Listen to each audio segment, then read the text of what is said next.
In the 1970s, a rail line was built in Africa at enormous expense by China. The train rolls over 320 bridges from Tanzania to Zambia. It is called Tazara, a technical masterpiece in a wild and pristine landscape.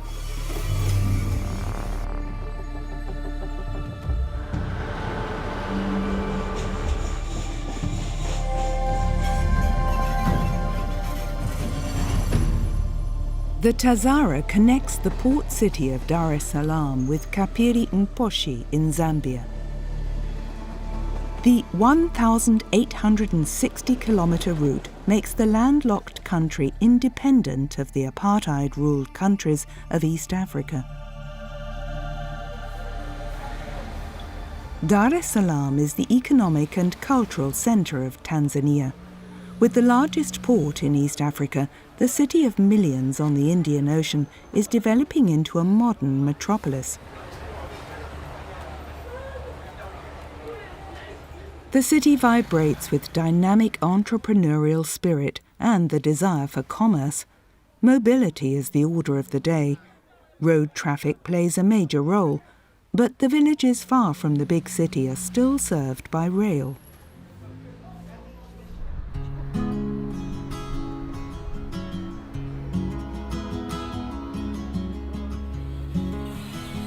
The largest train station is in Dar es Salaam. 500,000 passengers are handled here annually. Most of the passengers travel third class. A ticket for the entire route costs 28, one for the first class sleeping car 40 euros, as much as an average monthly salary. The security measures are strict. Every piece of luggage is checked and plastic bags are prohibited. The reason? Environmental protection. Despite the threat of punishment, not everyone complies with the new law.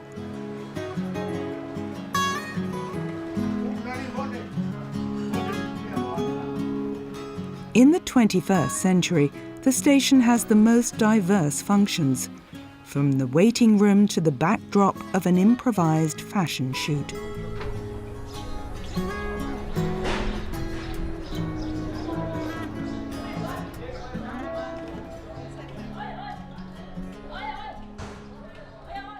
Let's go. The journey from Dar es Salaam to Kapiri Mposhi takes around 50 hours. The express train covers the distance in 42 hours. The locomotive is manned by a team of 2, which is changed 8 times on the track for safety reasons. Watch out. Engine driver William Lu Yalu knows the dangers. It's a danger profession, but what should we do? We should be extra vigilant and careful, especially when carrying passengers. We are carrying human lives. To be very attentive and careful. The small farmers hoped that the Tazara would bring them the freedom they had long been looking for. They finally wanted to be independent from white oppression. The Tazara is therefore more than just a railway.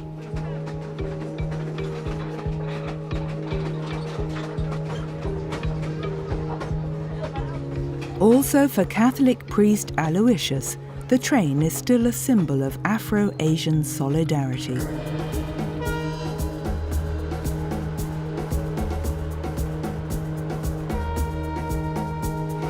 was a way of helping other countries in Africa that were not yet liberated from colonialism, and most of them were in the southern part of Tanzania, like Rhodesia, which is now Zimbabwe, and the other one is South Africa. So Uhuru is the liberation. The road out of addiction was arduous. The Chinese-African team spent 6 years building the train line. 100,000 Chinese and African workers cleared the way for the rails with machetes. Even old pastures of the Maasai were sacrificed for the Freedom Railway, ending their worldly secluded life in nature. In the midst of one of the oldest forests in the world, the Tanzania-Zambia forest, tree after tree fell for the lonely Mzenga train station. Several times a day, the Tazara was supposed to stop here, cater to travellers, and some would even spend the night here. But the dreams have been shattered and the rails are empty.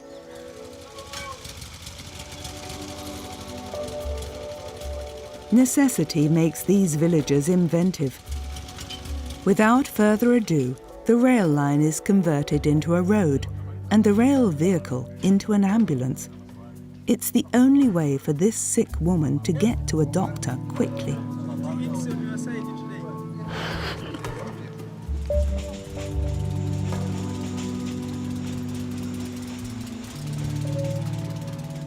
For the love of their Liberty Railway, the railway workers are here to stay. The loyal men still make regular trips to check the tracks. Discarded wheel sets or railway ties lie admonishingly at the edge of the rails. When the Tazara train arrives, the train station comes to life. The inhabitants of the Tanzania-Zambia forest hurry to do a good business during the short stop. They offer the travellers homemade snacks such as roasted peanuts or fried dumplings and drinks. A welcome opportunity to supplement the slim budget a little.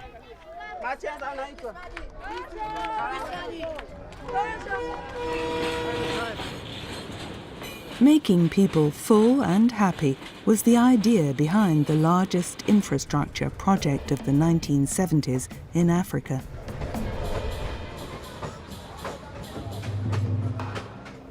Tanzania and Zambia are still among the poorest countries in the world. There is a lack of funds to make travel safe and comfortable.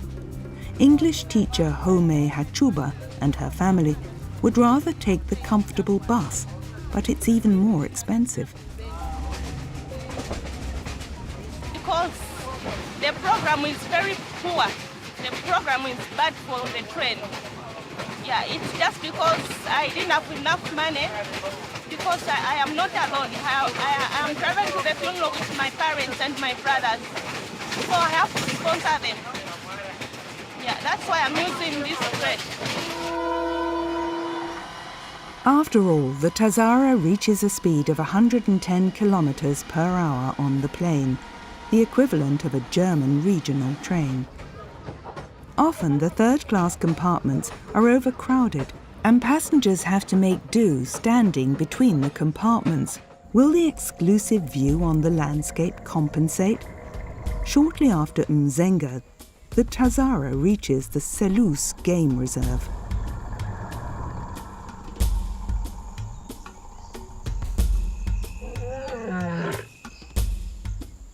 At around 52,000 square kilometers, the reserve is the largest game reserve in Africa and the second largest on Earth. Unlike Tanzania's other national parks, commercial big game hunting is allowed in the rugged Selous Game Reserve. Only the non-hunting areas in the north are accessible to safari tourists.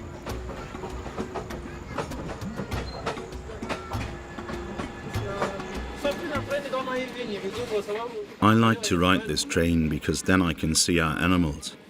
In general, it's good to take the train. It reduces the stress in the head. And so I arrive at home very relaxed.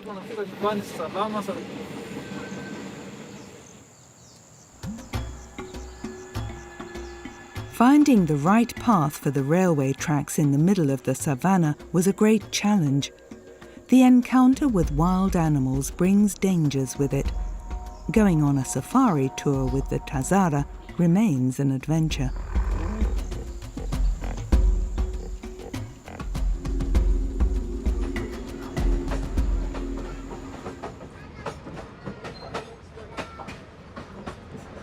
When I'm operating the train, actually I have to see. I have to see at a certain distance to see that the line is clear. If I find that the animals crossing, I have to slow down to allow the animals to cross safely. And if it happens that I meet them by accidentally, We've got also horns, and we've got also some bells. Yeah, you switch on the bells, ding, ding, ding, ding, ding. So we caution them. And some of the animals which are usually on the line, they are very much aware of the train.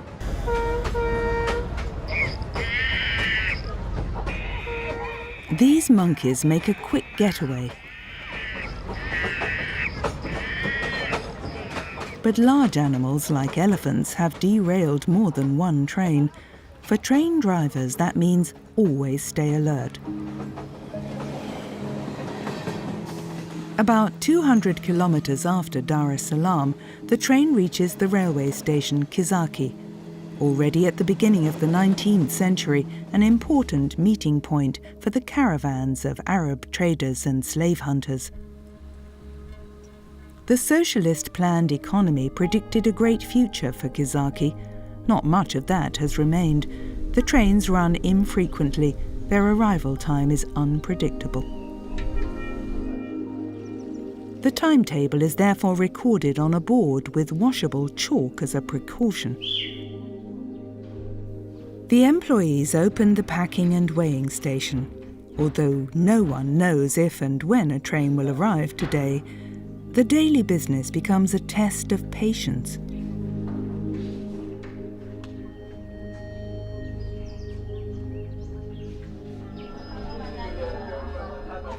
On some days, the announcement changes every hour.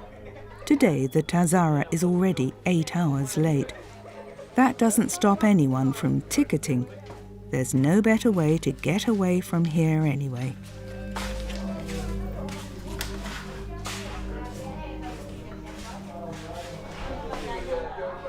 The families of the railway workers are often also traders and small farmers. In the 1970s, they bought land and believed in a good business with corn, potatoes or rice. The Tazara gave people hope of a regular income, of building a future for themselves and their children.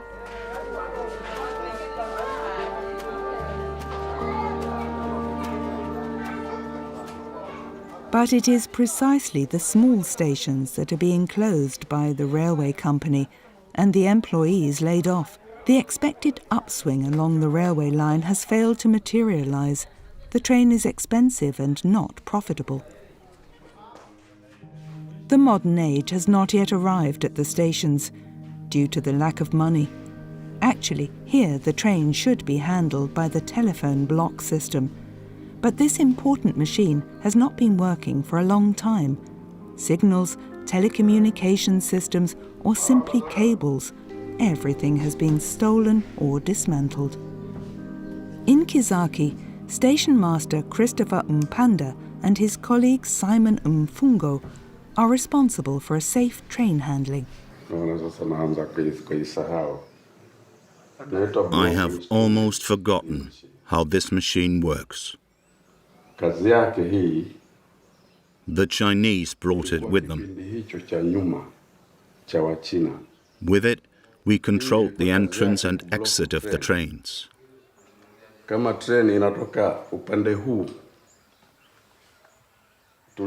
Here we pressed. We call it calling. The next station answers and tells you that in the next 24 hours, at 8 o'clock, the first train will arrive. That is, we set up for the next train to arrive at 8 o'clock.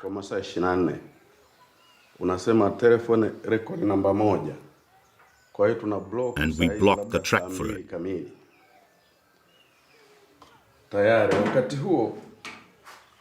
Since the machine is broken, train dispatching now runs via cell phone. Often there's no network, but still it works, somehow. The fear of wild animals is greater than that of a train accident. I've only been here for a month, and I'm not used to the wild animals yet. Whenever I go out and handle a train, I hear them pretty close. It happens really often. This month, already more than 5 times. The loudest are elephants or hyenas. I make a lot of noise and make them go away. But when I hear the trumpeting of an elephant, I quickly go back to get my colleagues. It's less dangerous if we do the work together. Each train is sent out manually, also the so-called shoma, an auxiliary vehicle used for track inspections and transportation of workers.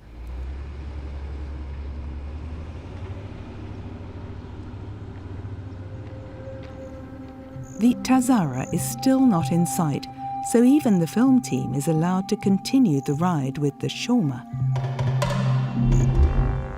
To the northwest of Kizaki, Mikumi National Park borders the Selous Game Reserve. Together they form an ecosystem of almost 60,000 square kilometers. In contrast to other national parks in Tanzania, the Mikumi is still relatively unknown and can be discovered individually. The African crocodile is not as harmless as it looks. It grows up to 6 meters long and hunts reptiles, fish, birds, and even humans. Mikumi National Park is surrounded by towering mountains and forested foothills. To the east, the Uluguru towers high, while to the south, the Lumango can be seen. From Kizaki to Ifakara, the train runs through an inaccessible area, and according to the timetable, always only at night. Seeing the beauty of this route by day is the exception. Along the foothills of the Mikumi and Udzungwa Mountain National Parks, the Tazara River traverses a fertile floodplain over a stretch of nearly 200 kilometers. Here too, people settled in the 70s to build up their own business and to work for the railway. They took care of the security of the stations and railway lines.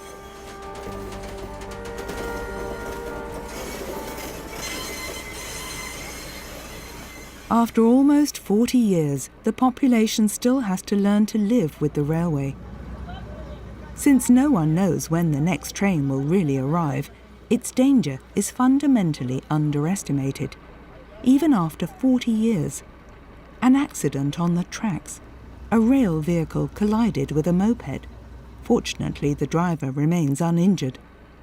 The train crossings are unpaved and accidents happen again and again because someone parks his moped on the tracks. Now it's taken by shoma to the nearest train station and handed over to the police.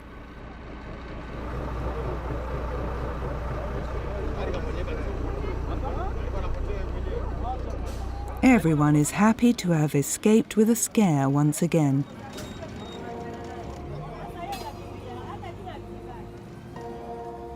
The route between Mlimba, the kingdom of elephants, and Makambako, the place of bulls, measures 158 kilometers and poses the greatest challenge of the entire route to the builders of the railway.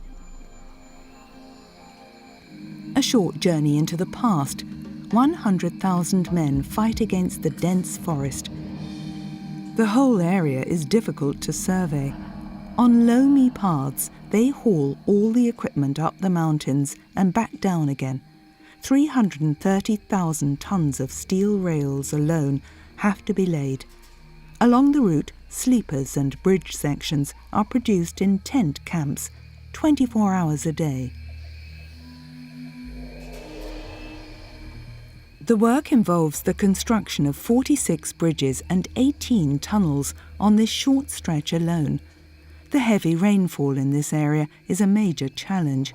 Complicated drainage systems are to prevent landslides and derailments.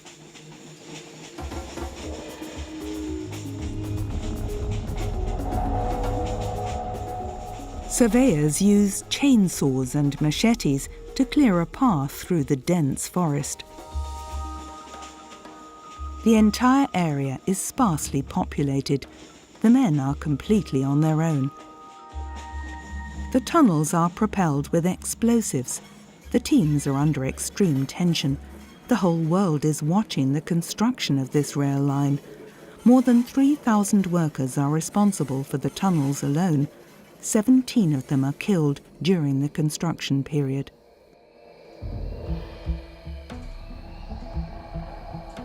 The last section of the most dangerous route runs along the foothills of the Mufindi Highlands. The area is one of the coldest regions in Tanzania. In some places, snow even falls in June.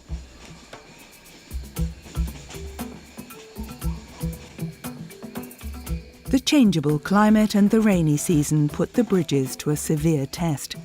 Rust gnaws away at the iron railings. No one can control what happens deep in the concrete over the long term. At some points on this dangerous route, the Tazara reduces its speed to 20 kilometers per hour for safety reasons.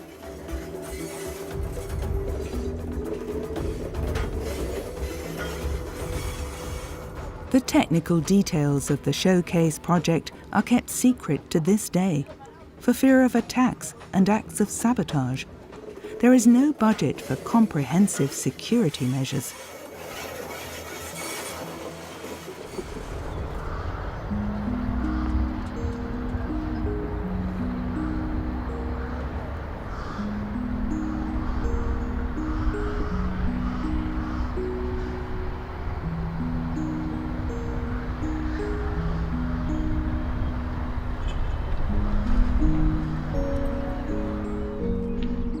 Using simple means, the track builders find out if the rails are okay or need to be repaired. Fred Ngeve places stones on the rails. This way, he can check whether they have sunk or lifted and need to be repaired. I love my work. It allows me to send my children to school and pay their school fees. Also, I can meet my family's needs and buy clothes. Through my work here, I can afford it.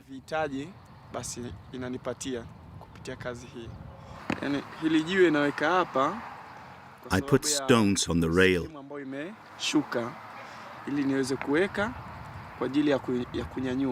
Because I want to see where it has sunk. This one is too deep. I have to lift it. There is a great danger that the wheel will jump off the rail and the train will derail. The Tazara employees have a hard time keeping the train in good shape.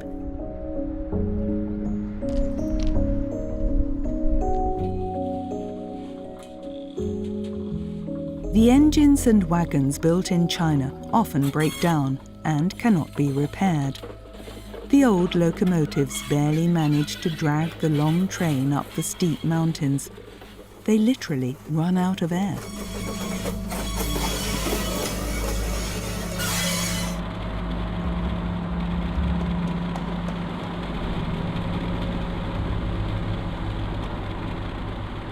But even with the 6 new diesel locomotives from China, passenger and freight traffic is not without problems. The fact that the Tazara is still running at all is a small miracle for some travellers.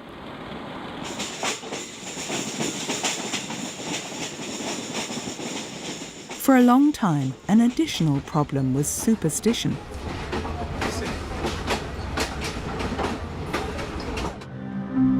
The teacher Nicholas Niundo remembers that the country people believed that the train would anger the forest spirits. Therefore, the Tazara gave them the creeps. People believed that Tazara was eating people, so they did not know anything about it because it was very new to them. They did not see it before, so they believed that Tazara were eating people.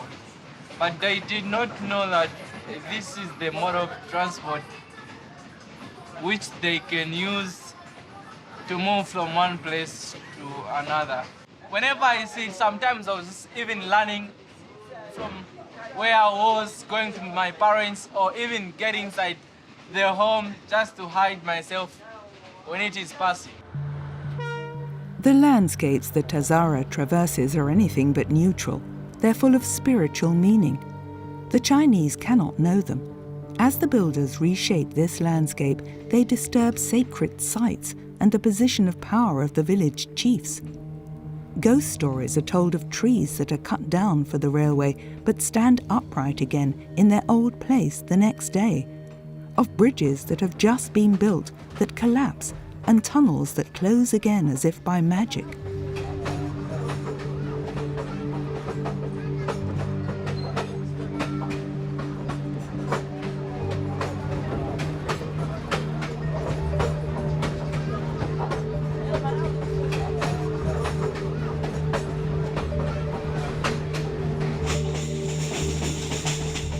Only when the Chinese listen to the advice of the local guides do all the problems disappear as if by magic.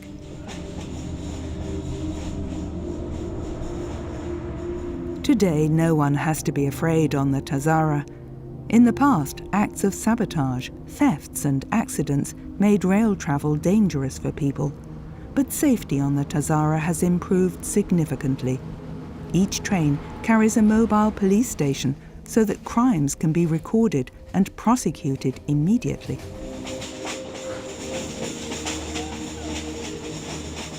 A large part of the route the train crosses at night, a time that you can comfortably travel in the sleeper car. 6 sleeper compartments in first and second class are part of the standard equipment of the Tazara. Tourists in particular enjoy the luxury of the 4-bed cabins and let themselves be lulled to sleep by the steady rattling of the rails.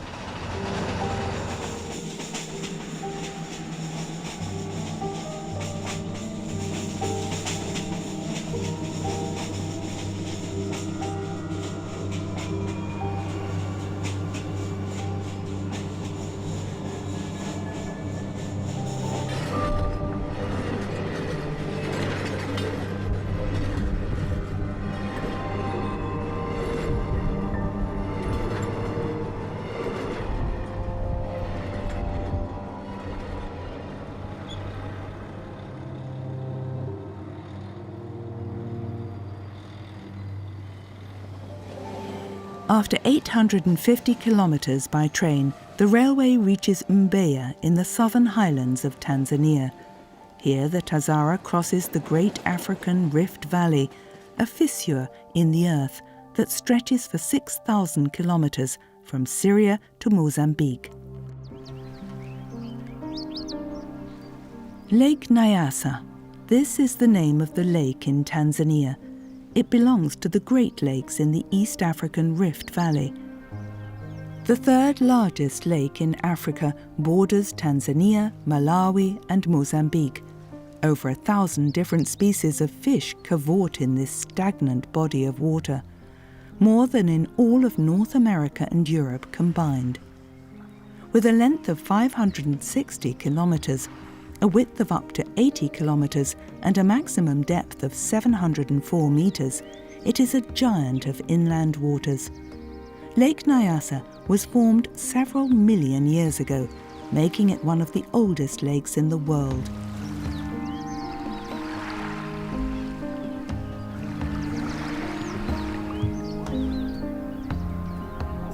People live from and with the lake. Even superstition has to do with fish. In the past, women were forbidden to fish. To make them feel good, they had to be given fish. Otherwise, so the belief, it was possible that they would hide fish as witches and conjure up floods. If no fish were caught for a long time, witch doctors, so-called chikangas, were called in to solve the mystery of the missing fish.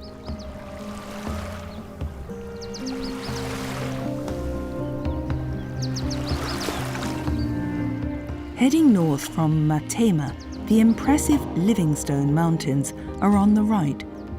Named after the Scottish African explorer David Livingstone, who travelled to Lake Nyasa as early as the mid-19th century.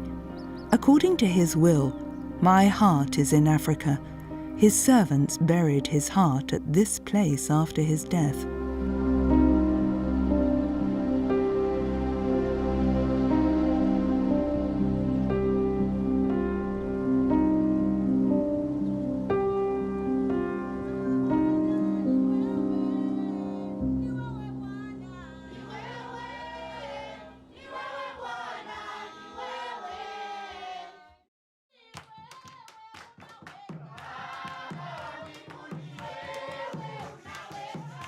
During Sunday services, people forget their worries for a brief moment.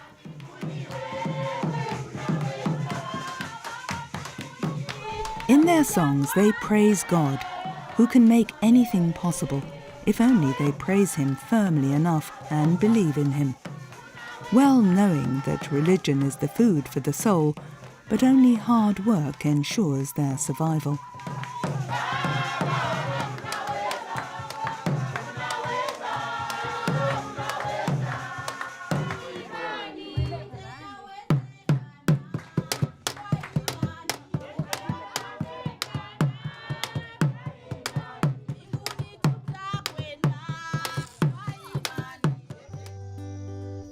Farmers use the fertile mountains along the East African Rift Valley for large-scale tea and rice cultivation.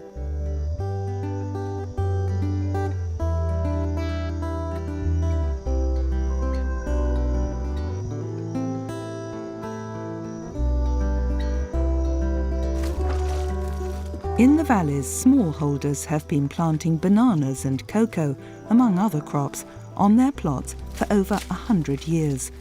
Since artificial agricultural products are not available, they have been producing genuine organic cocoa since time immemorial, completely without fertilizers or other chemicals.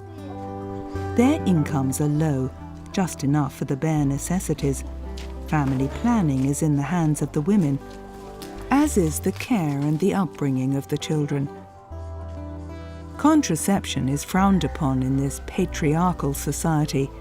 5 to 6 children are common because having children is considered life insurance and retirement provision.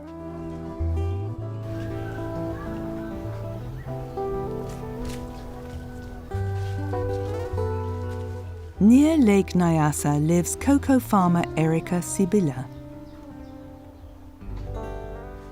In a project financed by a Belgian chocolate manufacturer, she can buy land and learn how to manage a plantation. In a sustainable way, she wants to improve life for everyone in the village. Her most important goal, however, is a good education for her children. I have become a farmer. I grow rice and corn, bananas and cocoa plants like a real farmer.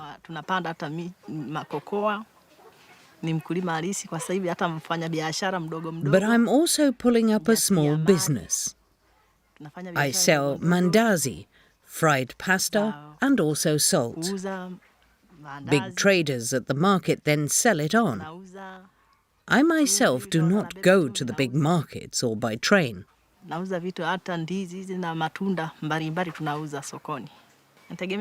look forward to the years when my children can read. I hope that I will succeed in building a good home for them.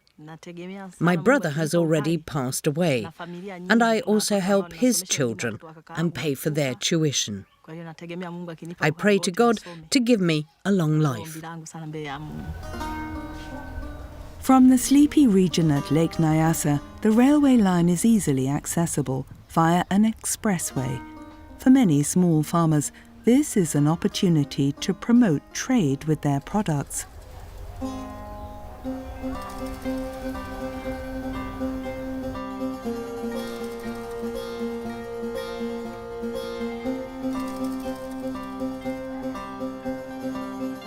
The Tazara crosses the border into Zambia from Mbeya.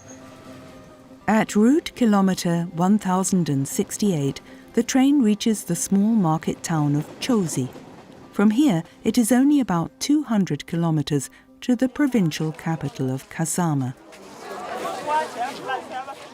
In Chozi, the train is already eagerly awaited.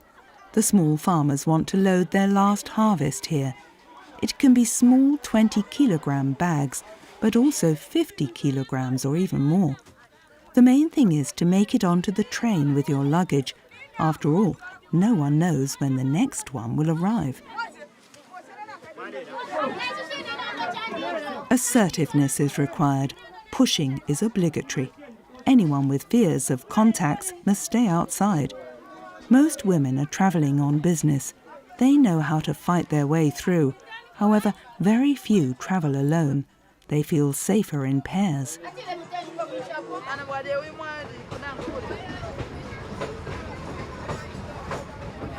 The trader Felice Chongo is going to Tunduma today with her friends.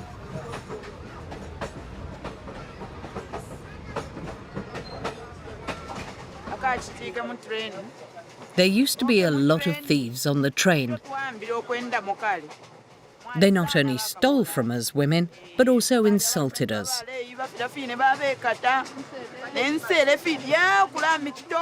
It was really dangerous. We didn't feel like travelling on the Tazara anymore, and we're already thinking about how else to get away from here.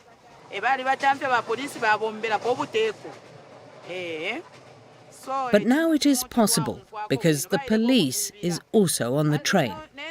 Lately, we had our peace.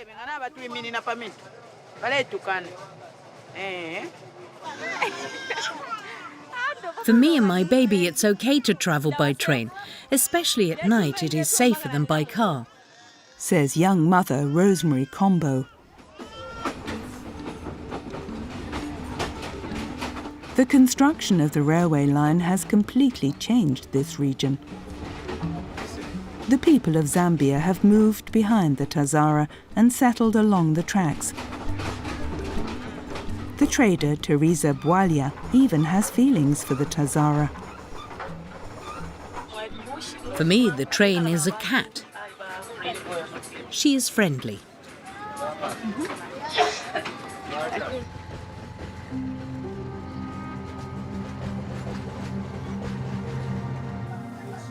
Especially in the hard-to-reach regions, people are completely dependent on the Tazara. 54% of the population lives from agriculture. The farmers need the railway to transport larger harvests. If the railway leaves them in the lurch, their last chance to earn money would disappear.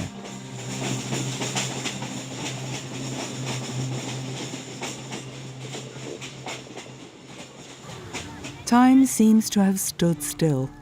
People still live almost as they did 100 years ago. Reforms are urgently needed.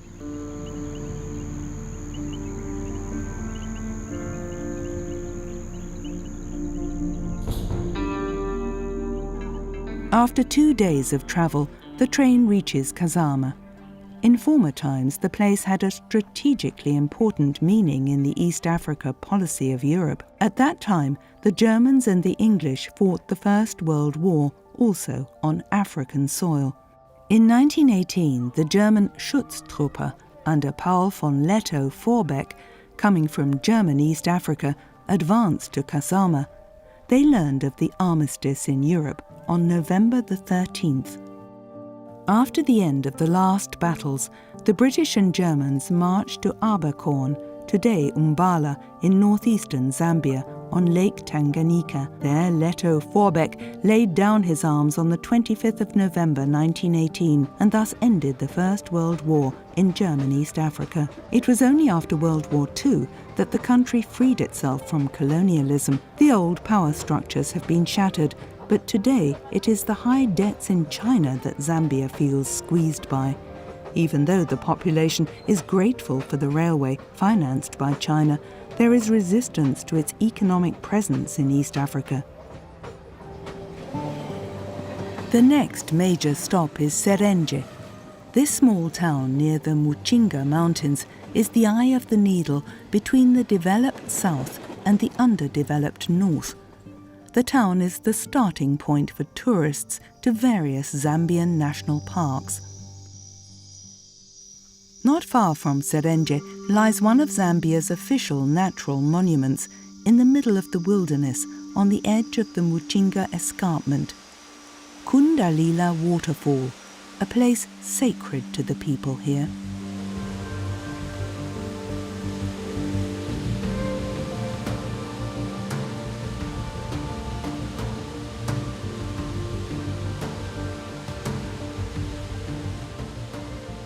The name Kundalila means weeping dove in the local language Bemba.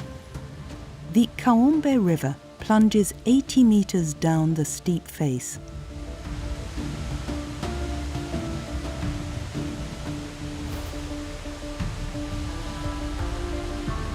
At the foot of the waterfall is a natural deep pool surrounded by wild flowers.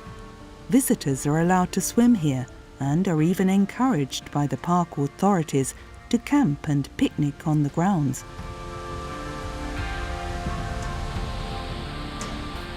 Park manager Samuel Kamfwa has been working here for over 20 years. He knows the history of the waterfall very well.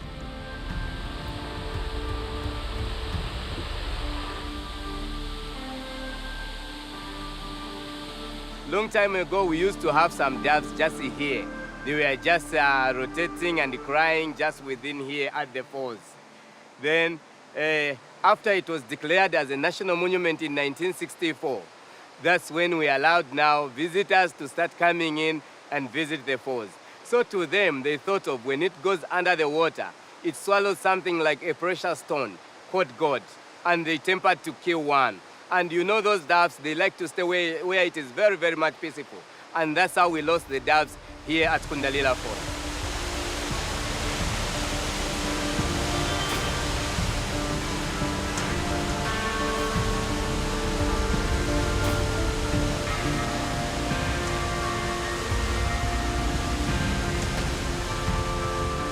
From the top of the falls, you have a great view over the untouched Luangwa Valley.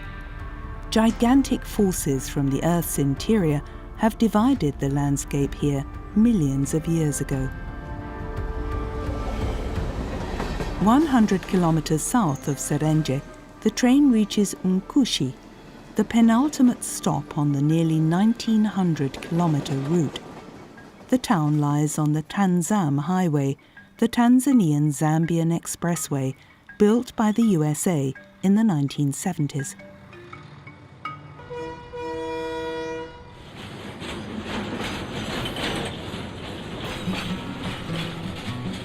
Relics from another time, the old freight cars at Mkushi station. Not much is left of the once lofty dreams. The economic upswing does not want to materialize.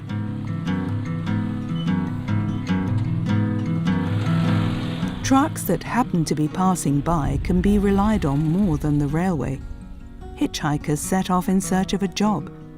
Many people have lost confidence in the Tazara. The train line could not keep its promises in the long run. The state-financed railway company is losing out to free enterprise on the roads. With the Tazara, the state does not earn enough money to bring the track facilities up to the long overdue state of the art.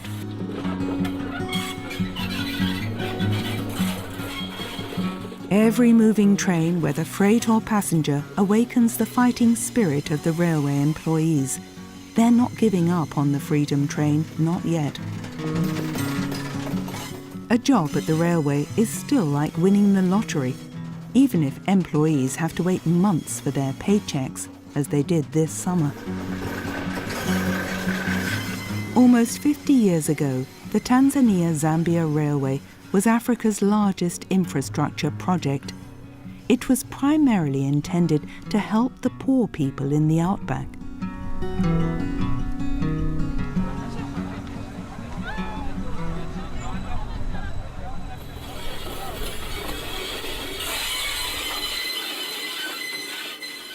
The Tazara was a symbolic expression of state power. It was intended to realize the post-colonial dream of prosperity for all.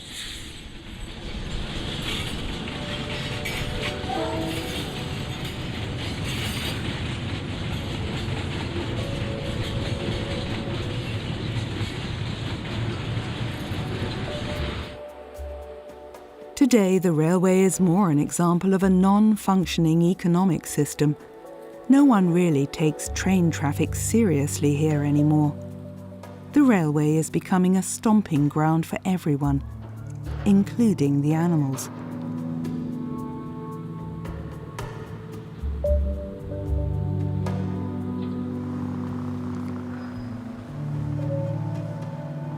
The district of Mkushi is rich in minerals and precious stones, but at the station, nothing of this can be seen.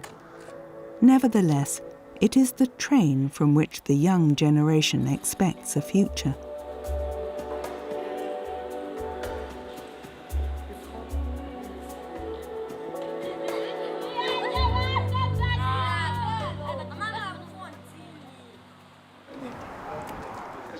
For railway worker Chanda Bwalia and his girlfriend Cecilia Mwape, the future lies on the rails. Okay, my personal dream about Tazara is I want to see a change within the company. And even up to now, it's like facing the same problems, especially like financials. So my greatest dream about it is to see it change, because I really love this company. I want it to be operating like just these other rail companies, like in Germany, China, and other, like South Africa is also doing great in this type of transport. So my greatest dream about Tazara is to see it change and operate normally, like the way it used to happen in the time that when it was opened. That personal relationship between me and the train. Yeah. And it has always been my dream since childhood. When I see the trains moving, I'll be like, I also want to be one of those guys who drives those, one of those guys who repair rails. So it's like a dream come true to me, because it's something that I was wishing for, and it came to a reality. Now that I'm in, I want to do the things that I was wishing that time. I want to do them now. Yeah. The vision of mobility for all is still there.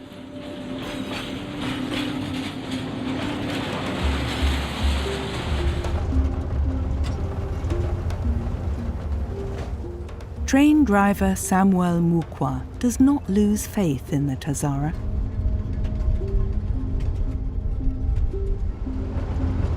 Personally, from the way I look at it, I would relate it to an elephant.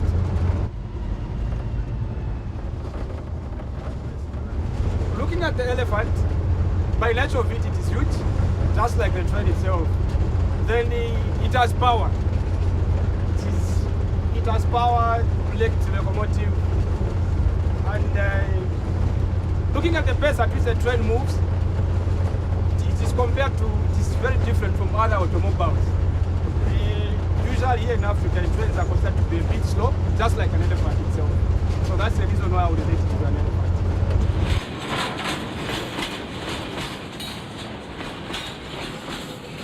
A strong elephant that also knows how to get out of a crisis.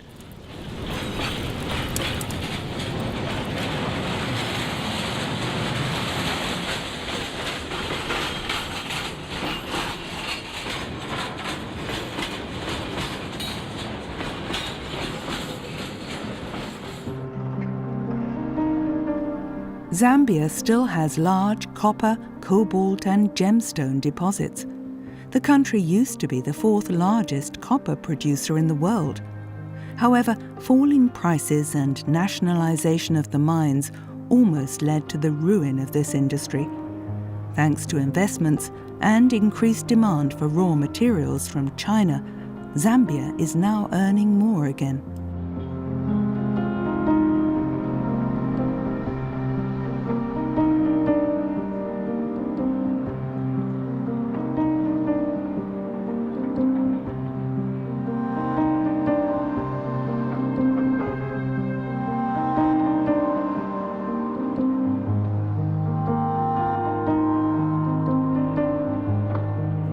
But there is nothing more to do for Tazara's freight traffic. Competition on the rails has become fierce. Since the end of apartheid, the rail companies of East and South Africa have been fighting against each other and for every load.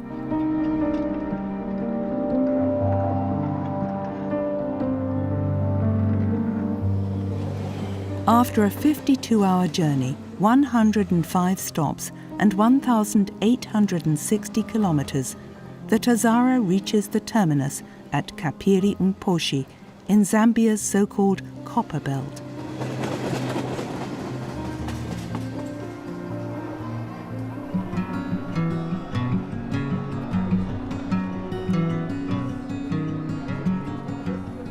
Around 500,000 people a year travel on the Tazara twice a week.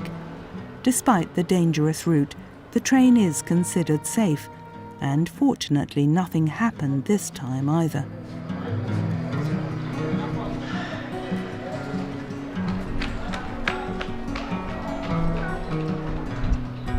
It is still uncertain what will happen with the Tazara, but one thing is certain: this train is loved. Even if the locals would prefer to get to their destination faster, those who have travelled from far away like the so-called slow tourism, the new trend of travel. Slow but intense is definitely guaranteed on the Tazara, and because you do not always know when you will leave or arrive, there is also enough adventure included.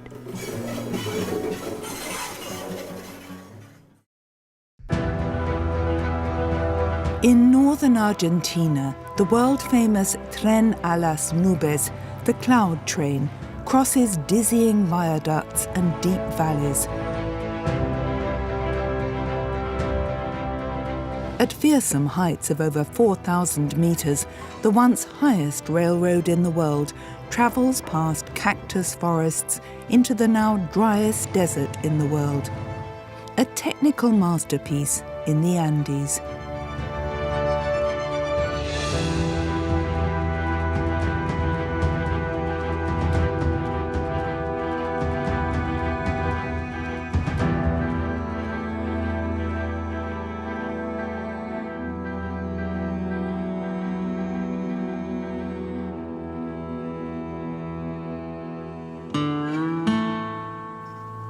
More than 600 years ago, the Incas came from the north over the mountains to the Valle de Lerma in search of fertile land.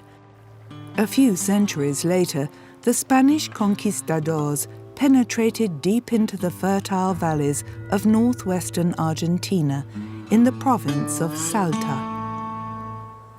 Until today, the inhabitants live off tropical agriculture. Tobacco, beans, sugarcane, wine and pink grapefruit are harvested.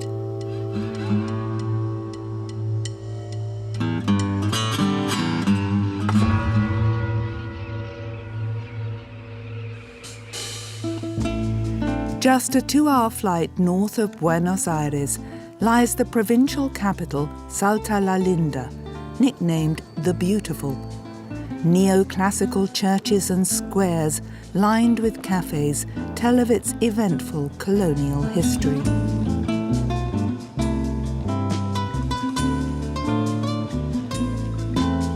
For decades, the Tren a las Nubes was the only connection to the world for the Salteños.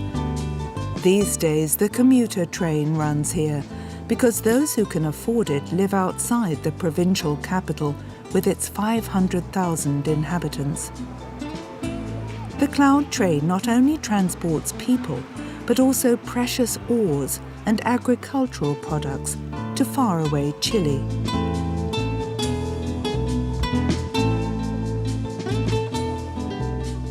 The story of the legendary railroad line begins in 1921. The steel strip on the route through Argentina measures 450 kilometers. Only on a short section of the line does the cloud train, the Tren a las Nubes, still run today.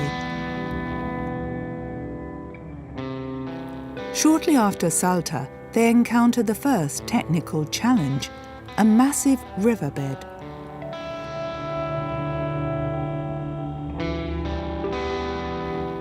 At 260 meters, the longest viaduct on the route spans the Rio del Toro at a height of 23 meters.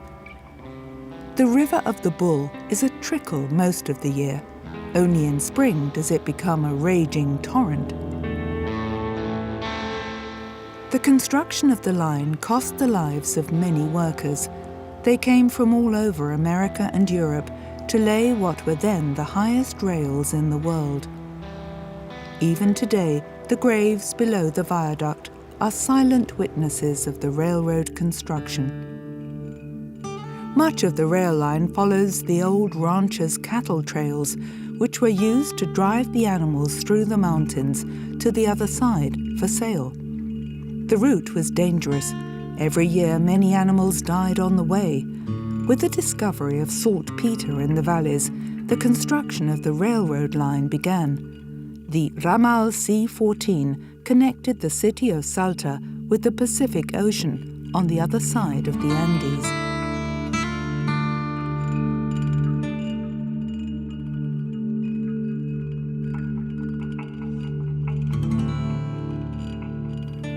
In 1948, after 27 arduous years, the ambitious project was completed.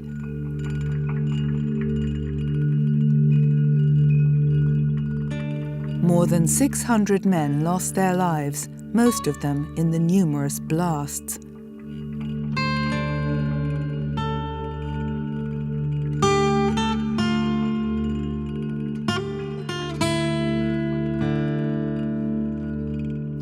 Some also strayed from the path in the dreaded viento blanco, the white icy wind.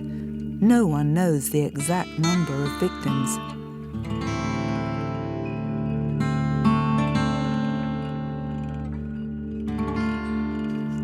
Nevertheless, the good pay and the adventure attracted many railroad workers in droves. Equipped with 400 shovels, 300 pickaxes and mule carts, they dug the stony path for the huge bridges and viaducts of steel and stone.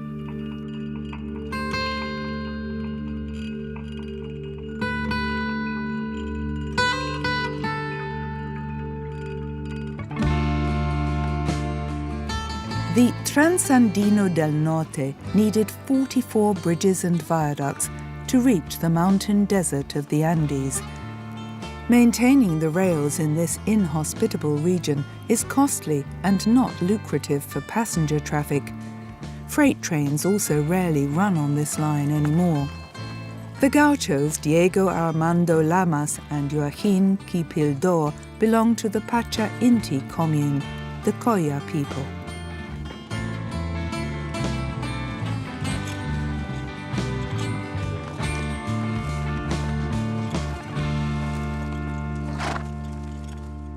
Voy a cantar una copla para que lo cante cualquiera. The songs of the gauchos are about approaching death, the dangers of hostile nature, and the fight against colonial powers.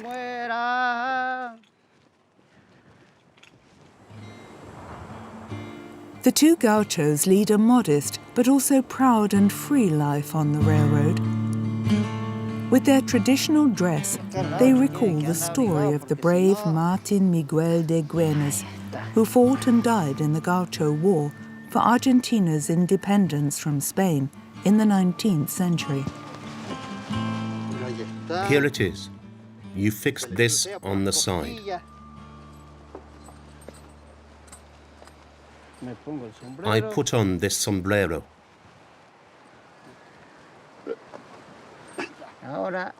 This poncho is very important because it symbolizes the flag of Salta.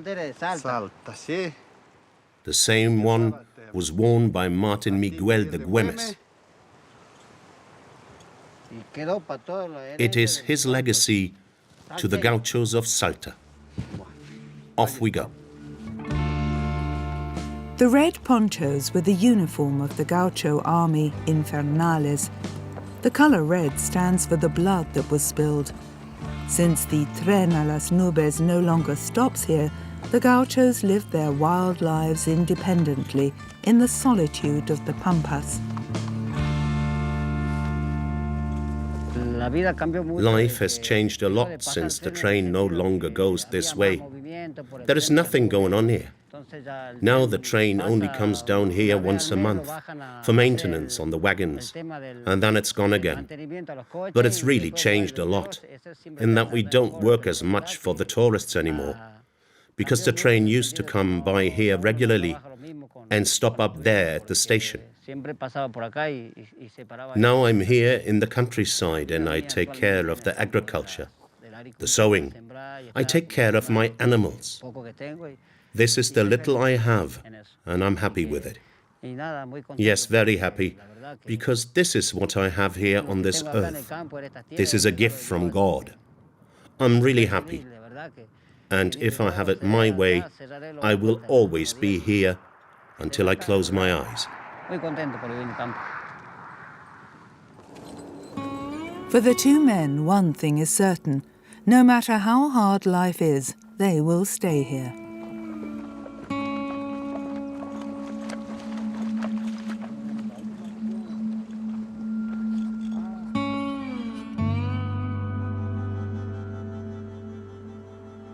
Brown, reddish rock formations thrown majestically along the railway line.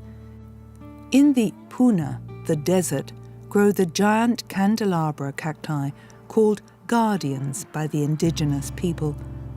According to legend, in each cactus lives a deceased who will eventually leave his prickly grave to avenge the bloodbath that the Spanish conquistadors have caused here. Primitivo Yapura, from the Tastil tribe, lives from his knowledge of the plants of the Puna. In the past, our grandmothers and mothers used these pointed needles for sewing and knitting, and they still do. They used to pull them out of the cactus. The wind here is very strong today. This is a different kind of cactus. We call it tunilla, and it's smaller. It grows along the ground and only survives if it rains. If it doesn't, it dries up.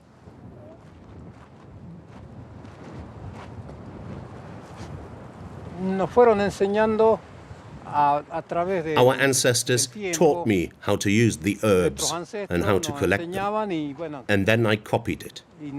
I want to preserve the knowledge about it. I hope that these wild herbs will be preserved. Ojalá que no se pierda, son hierbas naturales. The rails run through an area known for its minerals. Bueno, esto es un trabajo que hicieron hace ya. These rails were laid 100 years ago to transport the minerals from this area and also for the people who lived here. Y también para en un tiempo para transportar los pasajeros que había acá en la zona. Unfortunately, this has been abandoned. But sometimes tourists come by because there is the tren a las nubes, the train to the clouds. It goes up through the mountains. Y para nosotros es el turismo que llega por esta razón de que existe un tren. This area is very dry because it doesn't rain much here. It rains only in January, February, not in the other months. And there are very few native plants that grow here. Y son plantas naturales de este lugar que son muy pocas las plantas que hay. Me voy a juntar jarilla para vender al. I'm going to collect la rea to sell to people who use it to heal their aching bones. That's what my grandma taught me as a child, that you have to collect la rea as a natural remedy for bone pain. They bathed in it, heated up water, and washed their bodies with it. Se bañaban con eso, calentaban agua y se bañaban el cuerpo con eso. You can find these plants here because they grow only at an altitude of 3,000 meters to 5,000 meters above sea level. They don't grow at the bottom. They have many nutrients. This is due to the minerals in this area. Primitivo stays here as one of the few people who have learned to survive in this inhospitable region. Just like the workers who came to Chorrillos more than 20 years ago, even in the early 1980s, people were still being hired to entertain the passengers of the Tren a las Nubes. Like Concepcion Sosa, who, with her family, accepted the offer to purchase land here at a low price and build a life for herself along the railroad line.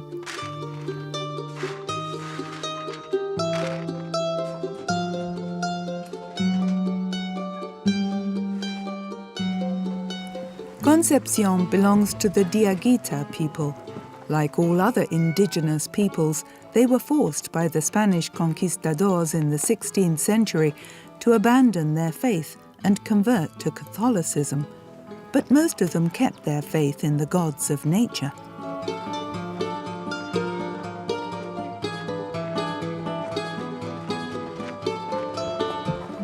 Today, Concepcion prepares an offering for Pachamama.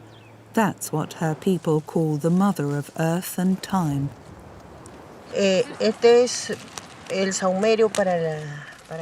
are the herbs for Pachamama, to drive away the evil spirits.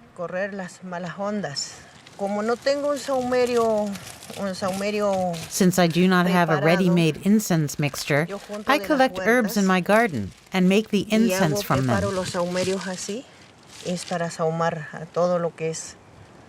This is to fumigate everything, the plants, the paddocks, all the fields and hills, and the water sources, to drive out the bad energies. I ask Pachamama that I do not lack grass for the animals, nor drinking water.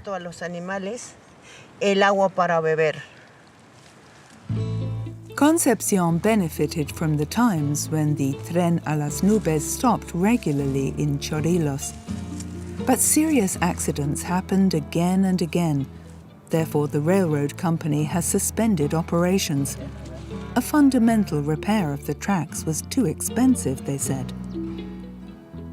To find a new job here is impossible.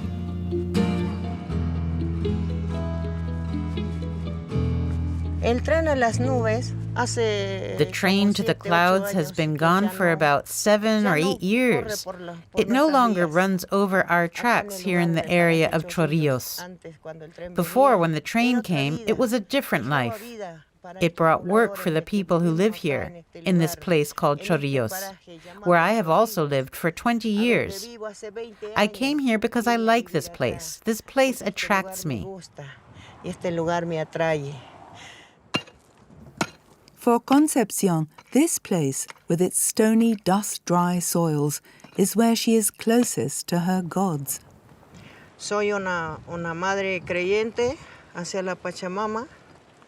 I am a mother who believes in Pachamama, our Mother Earth. To her we owe our harvest.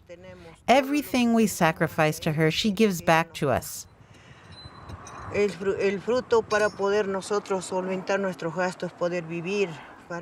The yield with which we pay our expenses, to be able to live, to have joy in work and strength. We ask her for healing. We ask her for blessings, from above and from below.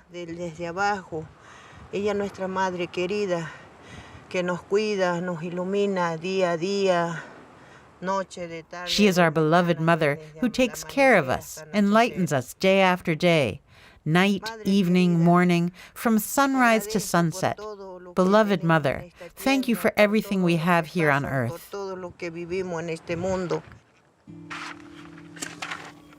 According to belief, Pachamama is not only the goddess of fertility. Her figure resembles that of a dragon, and when she is angry, she triggers earthquakes. With her offerings, Concepcion wants to make the goddess merciful.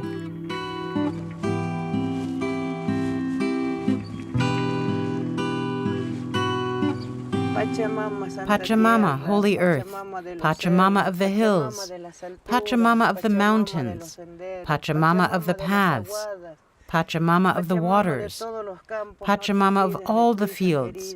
Do not forget your beloved daughter, who I am here on earth offering you the sacred leaf that gives us life. Beloved Pachita, do not forget your children on this earth. And now we have lost the tren a las nubes, the train to the clouds. I have nothing to pay my expenses. I do my crafts. I do not know where I will go because I have no other place. The train doesn't come around anymore. When do you think it will come again? Pachita Mama, Holy Earth, if only you could bring it back. Pachamama of the mountains, Pachamama of everything. For years now, Concepcion has been praying for the Tren a las Nubes to run again and bring back tourists. Pachamama, Holy Earth, I ask you to heal me, not to abandon me, to protect me from all dangers, from all evil, from everything. I am sick, my body. Pachita Mama, heal me. Pachita Mama of the mountains. Pachita Mama, make me healthy and beautiful. Alcohol and cigarettes are offerings to Pachamama. Apparently, Mother Earth has rather human needs. Concepcion prays for the return of the good old days.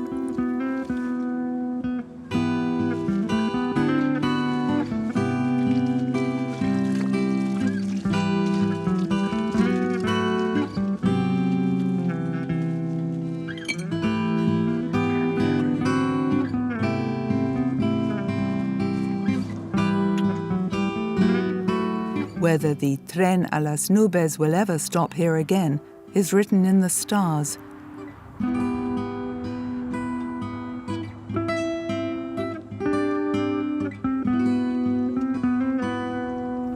From Chorrillos, the route climbs steeply up the mountains from an altitude of 2,100 meters to almost 3,800 meters above sea level.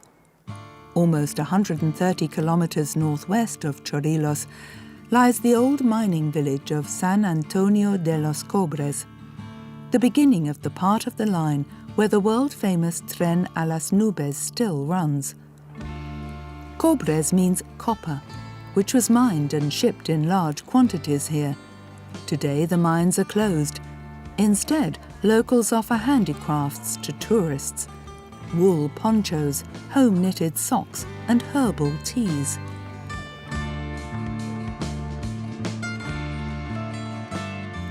Before the construction of the railroad line, the people were self-sufficient and lived mainly from llama breeding and the sale of their products.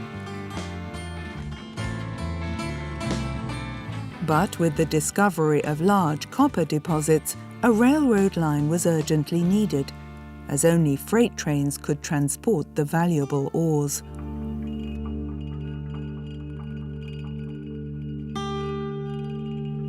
This section was to become the highest railroad line in the world at the time, and many workers struggled with altitude sickness. Nevertheless, they persevered. At almost 4,000 meters above sea level, hundreds of men laid the rails, almost without tools, with their bare hands. The line was planned and built by U.S. engineer Ricardo Fontaine Muri.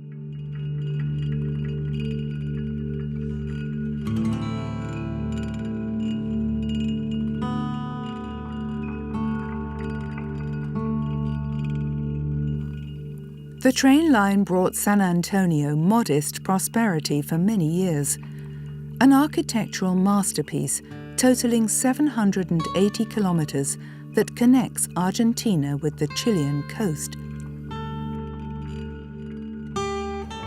Today, San Antonio de las Cobres lives off of the tourists. There are not many of them, however. Most of them come from the provincial capital of Salta and have a 3-hour bus ride ahead of them. In San Antonio, they are allowed to board the Tren a las Nubes 3 days a week.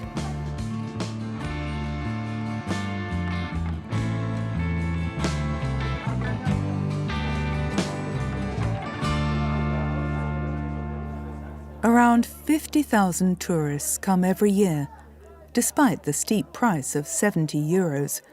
But today they have to wait a long time. The old diesel locomotive is on strike. The passengers should come back in 3 hours. Until then, the locomotive will be repaired, so they say. The train drivers are working flat out to find the fault. The tourists are getting impatient. Just a few years ago, a train derailed.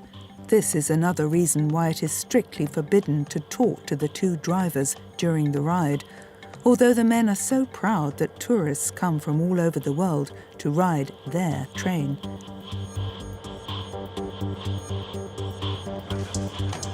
The diesel locomotive was built in Argentina over 40 years ago. Breakdowns are part of everyday life for Luis Alanis and Andres Dominguez.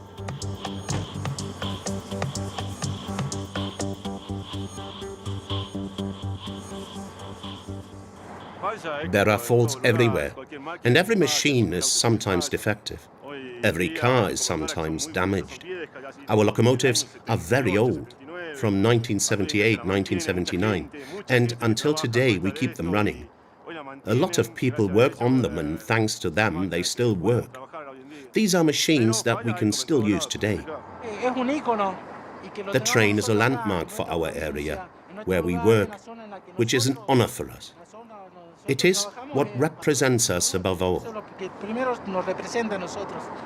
Apart from the climate, the cold, there are many things that affect us. We like operating these insane machines. For us, it's impressive. No more. We just have railroad blood in our veins. After 3 hours, the passengers can finally board.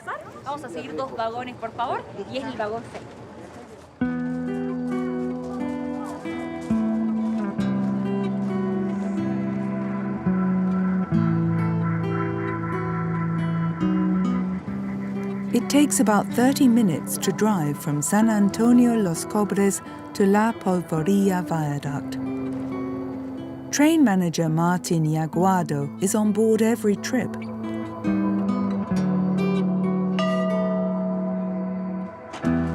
He makes sure there's enough water on board. This is essential for survival in the dry Puna Desert in case the train breaks down. Dragon of the Cordilleras is the name given to the cloud train by old people who still remember the days when it used to be powered by a puffing steam engine.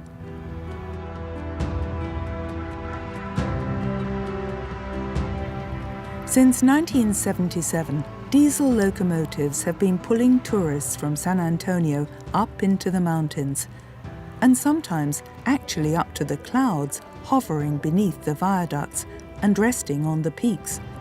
In winter, the way is clear into the perfect turquoise blue of the sky.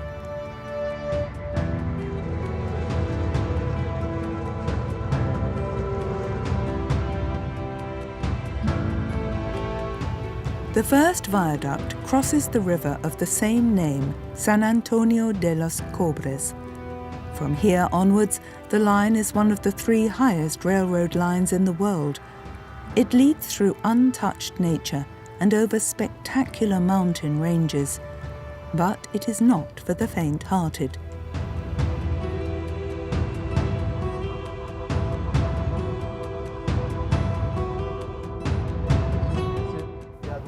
Few travelers know the dangers of this area. Landslides, earthquakes, mudslides. Natural disasters are not uncommon in this section of the Andes.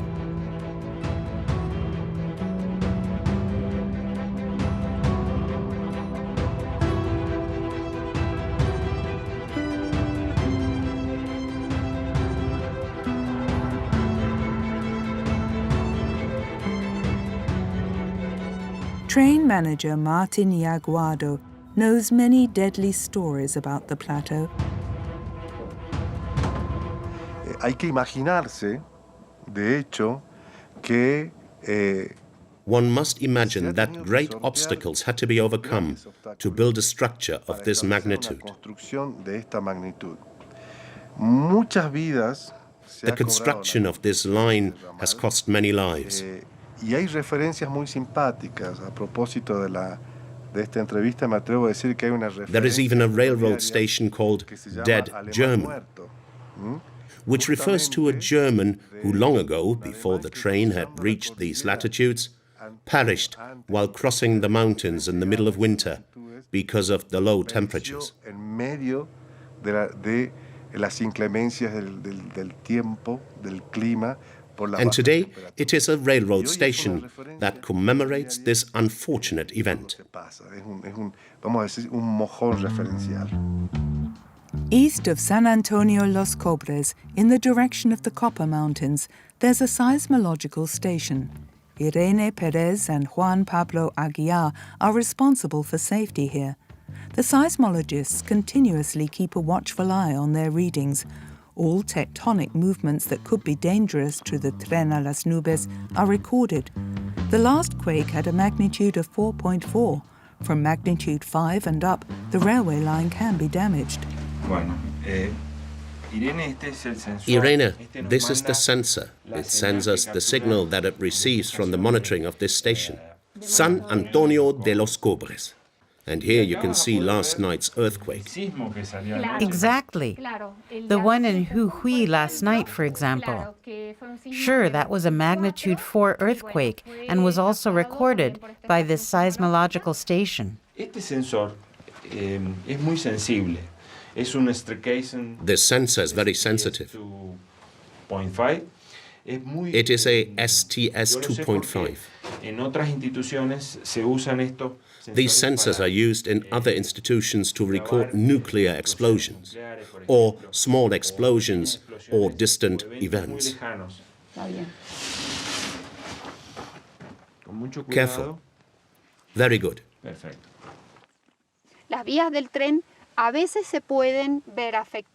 The railroad tracks can sometimes be damaged when the ground deforms and changes morphology due to a seismic wave.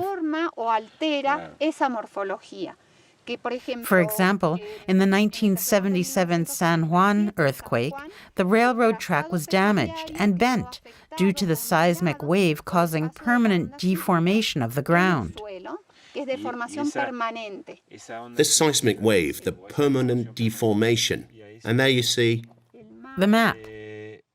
There you see San Antonio de los Cobres.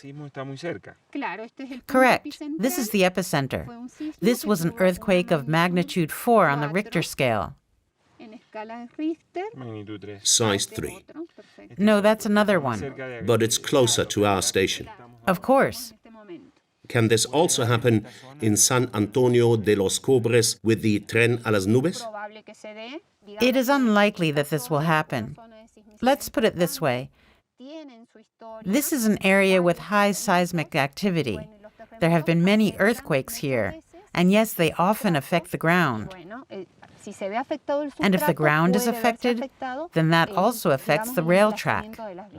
From here, you can see the station of the Tren a las Nubes, right? Sure, that's right.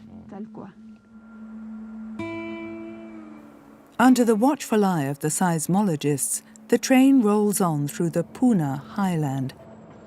The high plateaus of the desert rise up to 4,200 meters. The extreme altitude is exhausting for most travelers. At over 4,000 meters, oxygen becomes scarce. Even at 3,000 meters, many passengers already experience headaches and become breathless. One young woman is particularly troubled by the altitude. She complains of nausea, dizziness, and headaches. For these cases, the Tren a las Nubes has a specially equipped infirmary. 2 nurses and a doctor look after the passengers with oxygen tanks. The lady who is unwell is Solona Sangue Dolce and comes from De Salto. We'll give you some oxygen. What do you feel? Are you short of air? And is it difficult to breathe?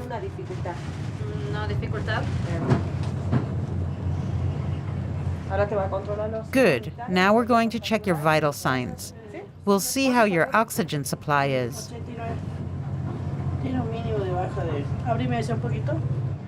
89, that's a little low.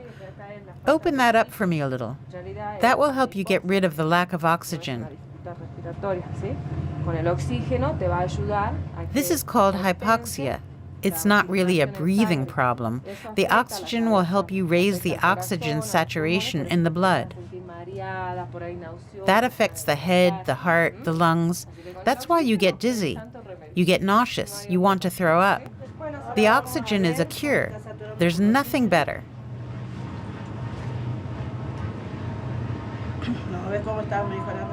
Well, now we'll see how much oxygen you now have in your blood, whether the saturation has improved. It's better. You now have 92% instead of 89, and that's good.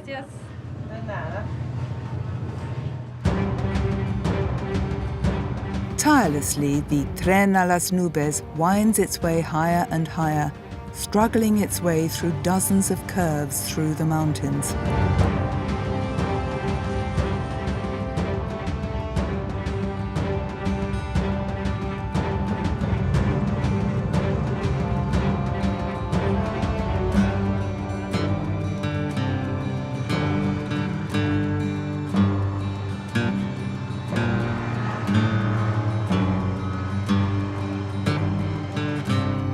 At over 4,000 meters lies the abandoned Concordia mine.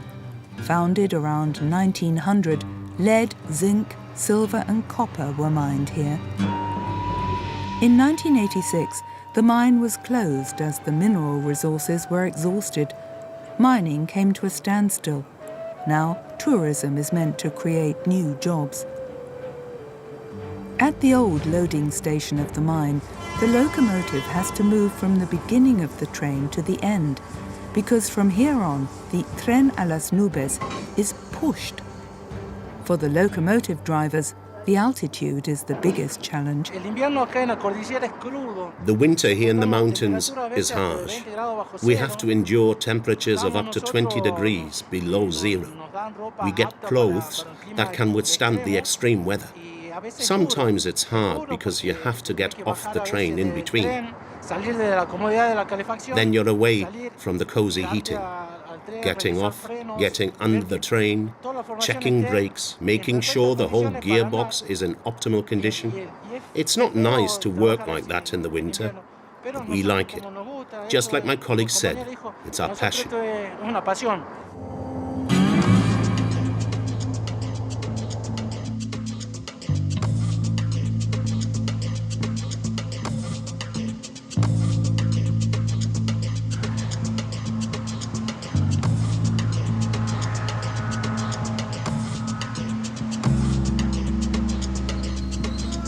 With an average speed of 25 kilometers per hour, the Tren a las Nubes approaches the highlight of the trip, the La Polvoria Viaduct, a masterpiece of engineering.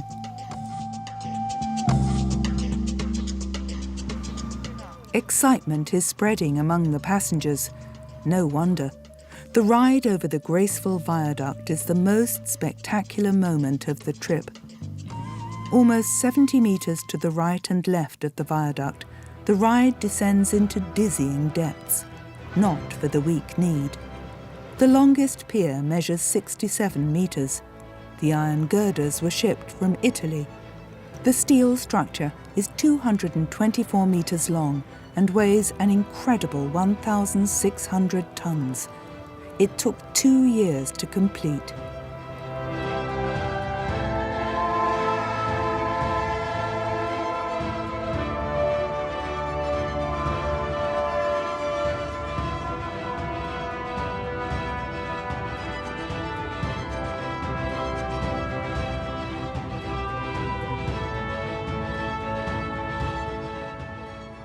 Floating over the gorge on this viaduct is not a sight you forget easily.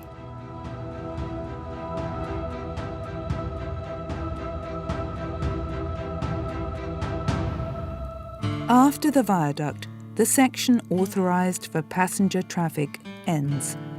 From San Antonio de los Cobres to La Polvoria, the Tren a las Nubes has covered just under 22 kilometers of track. From here on, only freight trains are allowed to continue, although the condition of the rail line seems precarious. The icy heights are the preferred habitat of the wild vicunias, a species of camel.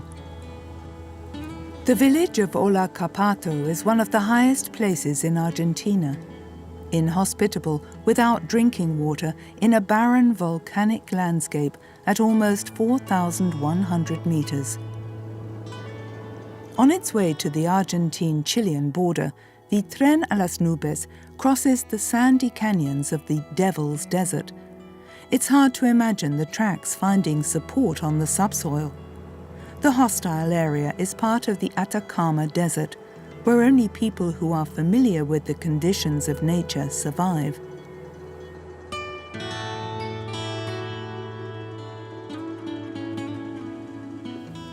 Like Edu Samaha Gia, he grew up here and learned about the plants from his indigenous ancestors.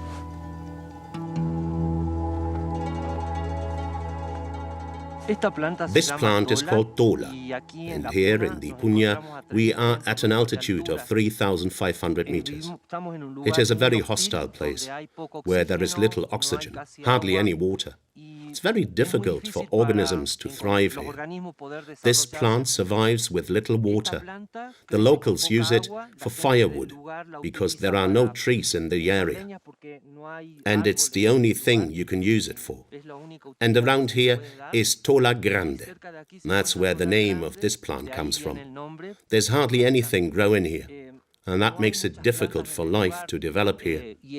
There's also very few animals here. The smoke of the tola bush is also considered by the locals to promote labor, ancient knowledge that helps people survive in this wasteland. In this region, you have to be able to live under very harsh conditions. For that, you have to be born here. People who come from somewhere else can't cope with these conditions at all.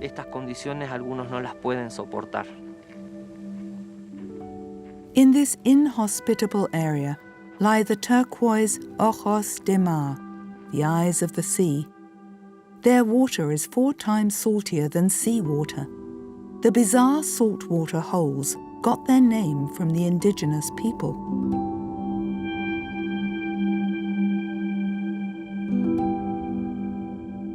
Scientists have found microorganisms in it that could play a role in biotechnology.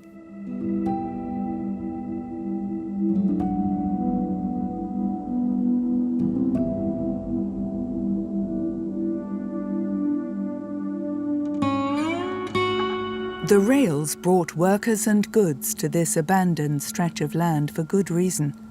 Without fresh water, no natural flora and fauna could grow.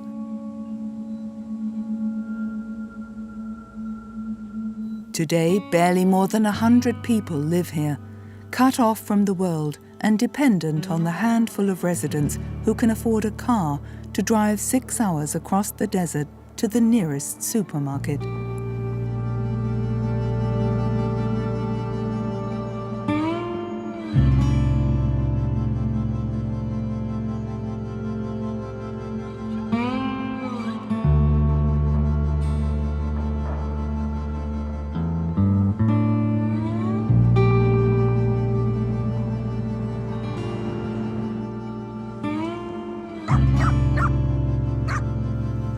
Only a few descendants of former railroad workers defy the harsh living conditions. They belong to the Coya people who live in northern Chile and northwestern Argentina. Mario Aloncay was born in Tola Grande, the son of a miner and railroad worker. Esta casita son casa del ferrocarril, son construidas por allá por la. These cottages are railroad houses. They were built here in the 1960s. Before that, there were other houses made of other building materials. This one is built with railroad ties. That's what holds the tracks of the rails together. That's why the houses here look like this. They're connected with mortar. They have no supporting columns, no iron, nothing. They're just ties. And, as you can see, they're stacked staggered, and they were only delivered for the railroad personnel. This village was created by the railroad. It was practically created by the railroad and mining. It was actually artisanal mining in the past, not like mining nowadays. That's the history. And now we live here, in a village that had its heyday and then died, and now is about to be resurrected. murió y ahora está en la resurrección. At the old train station of the city, the minerals used to be loaded and transported by train to Chile. This has long since ended. My grandfather, my parents all came from the province of Catamarca to find work here. And then they worked in the onyx quarries of Arica. There are about 10 quarries where they extract onyx in different colors. My father stayed here and later had the good fortune to join the railroad. New mines give the inhabitants hope for the future again, so that the next generation can live here as well.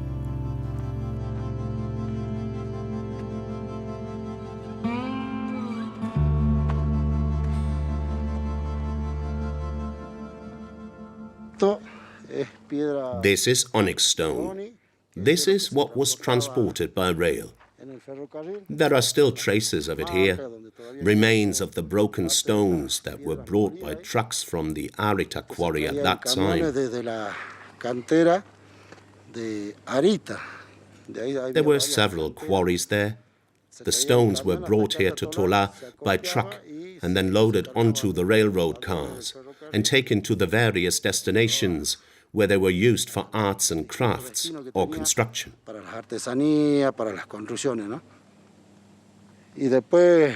And then all the mining, especially the sulfur mine, which came after the onyx and the rock salt, the iron, the sulfate and all that. Well, all this was transported by rail, not like today with trucks, but everything was transported by rail. We even still have part of the wooden cattle wagons, because the animals were also transported from here, from Salta, Argentina to Chile. So that was the whole meaning of the railroad. At that time, in the heyday of the railroad, there were 4 freight trains a day. Mario believes in the future of Tola Grande. He hopes that the Tren a las Nubes will once again run to the border with Chile. Silence still lies over the tracks in Tola Grande, and a bitterly cold night descends on the hamlet on the edge of the desert.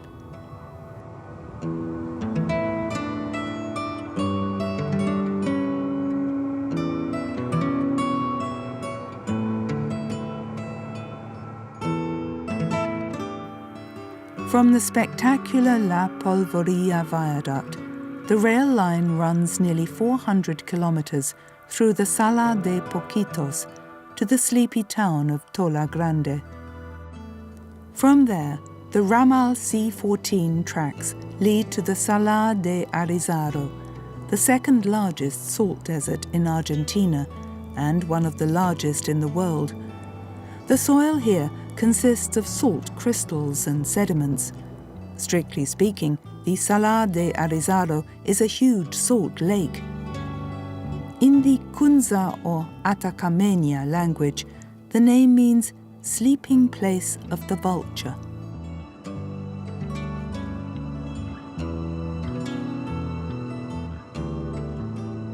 The mountains in the distance are so-called yardangs, which form in wind-dominated landscapes when soft rock is weathered and abraded by strong winds. Those who travel here with the four-wheel drive are in most cases being taken to work in the mines by professional drivers.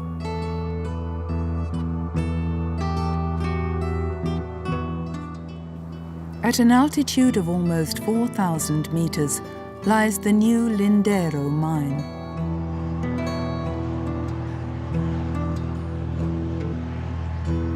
Since 2018, gold has been mined with the help of enormous earth-moving activities. In 2021, almost 3 tons of the precious metal were extracted.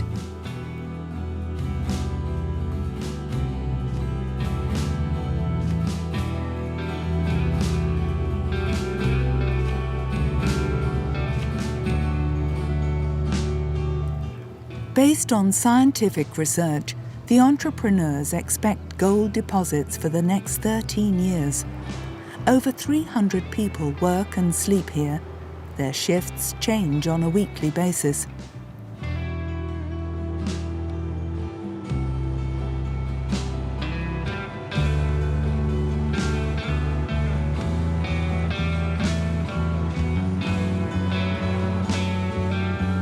The crumbling houses of the former workers in the quarries still bear witness to the wealth of the mineral resources, and of ancient times when precious minerals, such as onyx, were a magnet for adventurers.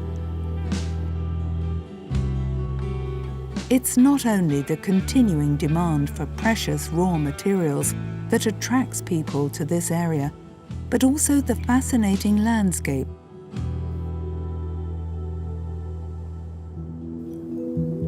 Within sight of the mine is the enigmatic Cono de Arita, an almost perfect volcanic pyramid of salt and black lava, a sacred place for the locals.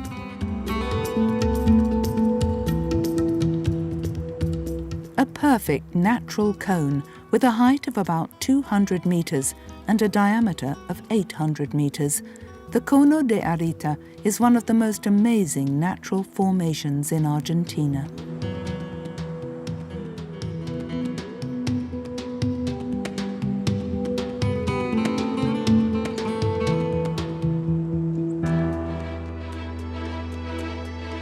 The Tren a las Nubes has covered almost 400 kilometers on the Ramal C14 route and overcome more than 2,000 meters of altitude. The traveled section of the railroad is a testament to the dream of conquering the world by rail. What once seemed lucrative and audacious is now a monument to the brave men who put their lives on the line for this endeavor. Today their goals are a little different, but still big. A night train from which travelers can admire the shining stars in the clear night sky from a sleeping car on one of the world's most dangerous railroad lines.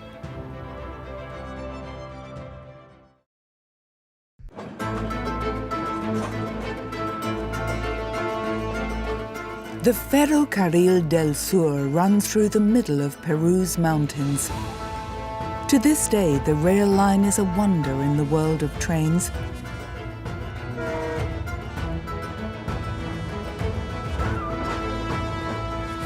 The journey takes you through magnificent landscapes and an unexplored and inaccessible area.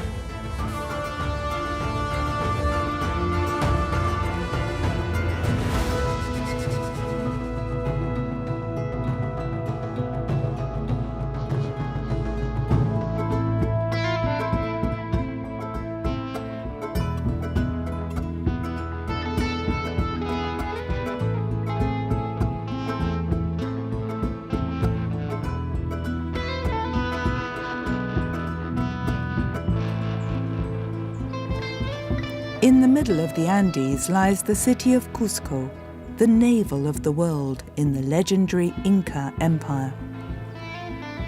Despite the magnificent colonial buildings, the power of the former rulers is still evident.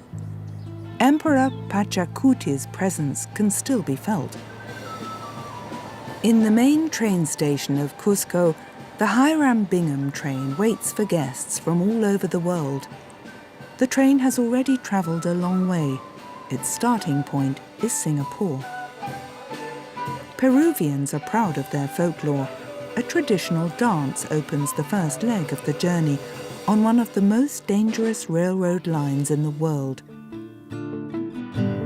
From Cusco, the Andean explorer heads south across Lake Titicaca to Arequipa. The Hiram Bingham makes a detour northwards to the legendary Machu Picchu.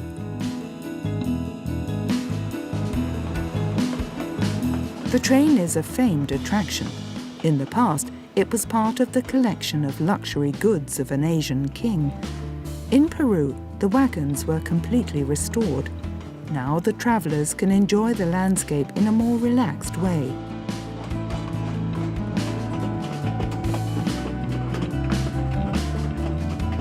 The width of the train tracks also had to be changed to accommodate the narrower South American rails.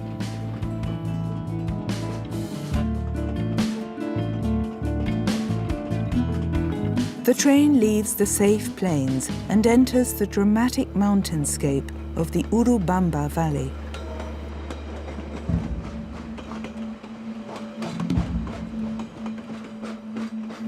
The tall, deforested mountains and extreme weather take a toll on the railroad line. During the rainy season, devastating floods and landslides regularly wreak havoc throughout the region. The Valle Sagrado is also in danger.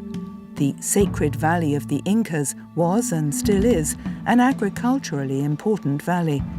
As in other countries, a railroad line was built in Peru to transport the produce, a very dangerous railroad line. In April 2004, a landslide paralyzed the rail line and claimed 11 lives. Only 1 year later, the tracks were buried once again.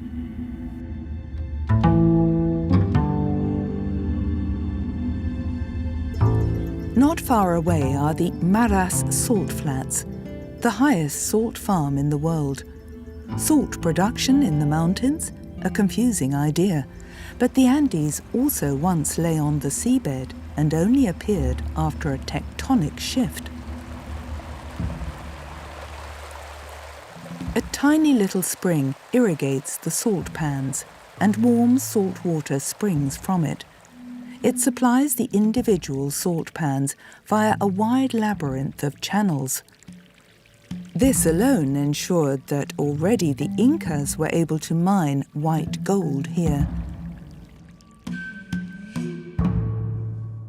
In the dry season from May to September, the water evaporates due to the high solar radiation. What remains is a white crust of salt, the harvest of the farmers.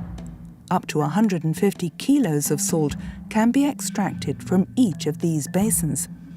Heavy rain in the dry season would destroy the salt harvest.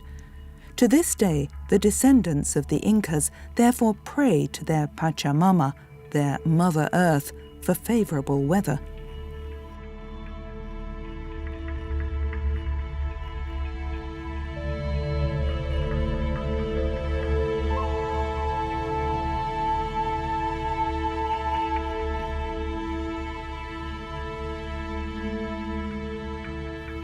Industrial chemist Maria Esperanza Zambrano Hurtado has a good view of the dangers. The opposite hill was already worked on by the Incas, but then there was a landslide. That's why we've been working on this side for many years now. Every 3 days, the water in the pools evaporates. Then they need to be refilled. The soil here is well suited for salt production. Nevertheless, each salt pan must be maintained once a year.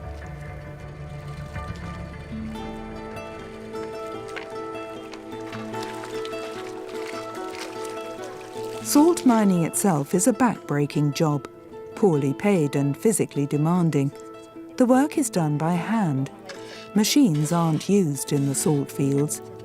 Today, salt labourers still work like their ancestors did in the pre-Inca era. They began mining the white gold over 2,000 years ago.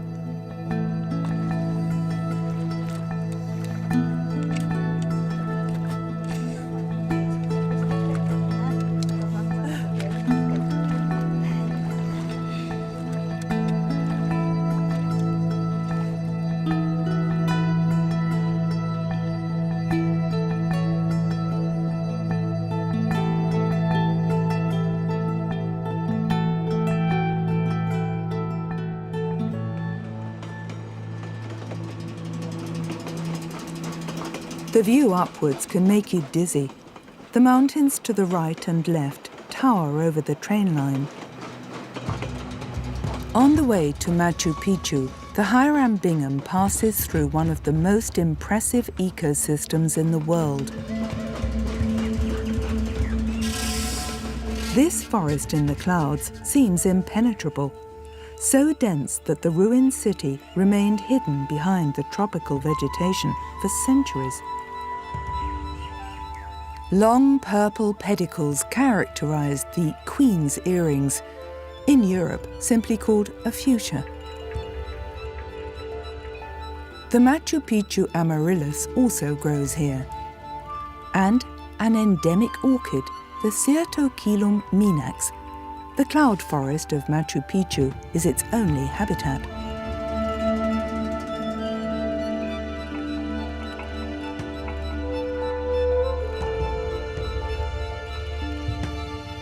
The largest legumes in the world grow on the basil tree. Its pods contain beans, which were ground into flour and made into stews by the first inhabitants of Peru.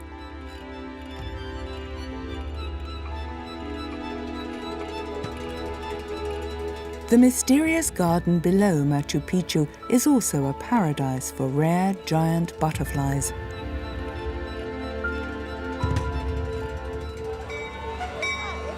After 3.5 hours of travel, the Hiram Bingham reaches Machu Picchu Station. Those who don't mind the altitude of 2,040 meters can also climb the 400 meters to the ruined city on foot. The others take the bus.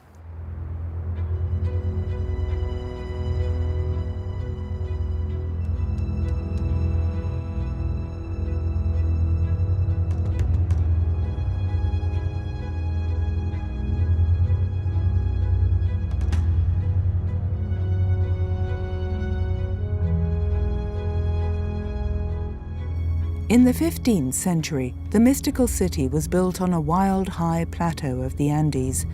It impresses not only with its architecture, but also offers a fantastic view of the Urubamba Valley.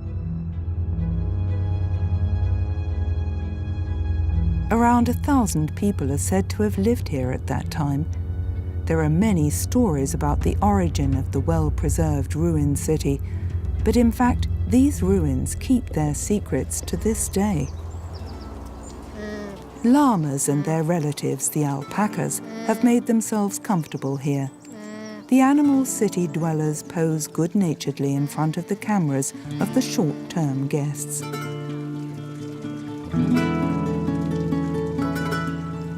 However, when and why the human inhabitants abandoned the city at that time will most likely remain another mystery in the history of Machu Picchu.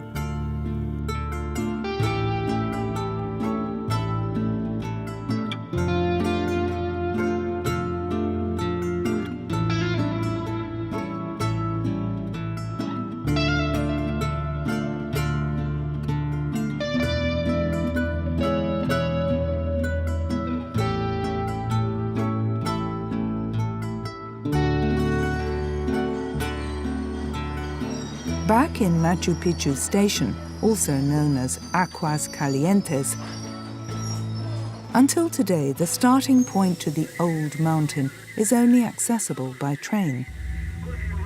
Even the laying of the railroad tracks is still considered a technical marvel today. The area is so narrow that the tracks have to virtually cling to the mountain. That's why the Hiram Bingham only runs on one track through the cloud forest. It owes its name to a famous explorer. Hiram Bingham made Machu Picchu known worldwide in 1911.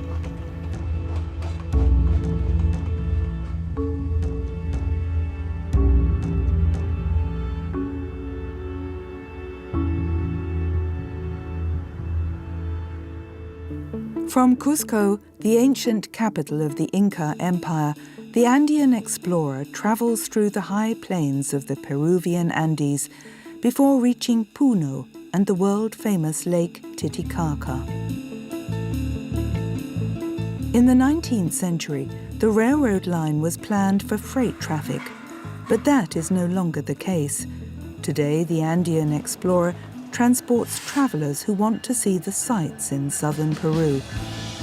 30 kilometers per hour, sometimes 50 at peak speed, the old locomotive can't go any faster. For the first few kilometers, the Andean explorer jogs leisurely through the suburbs of Cusco. Just the right moment for the passengers to toast to an adventurous train ride.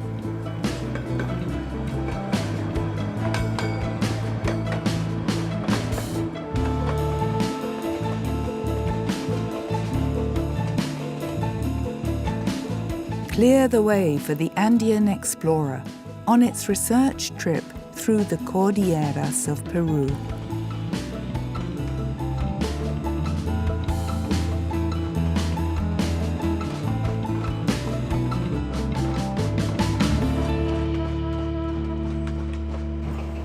While the jagged mountain peaks of the Andes pass by outside, you can feel every vibration on the train itself. This could be due to small bumps on the rails or rusty wheel sets.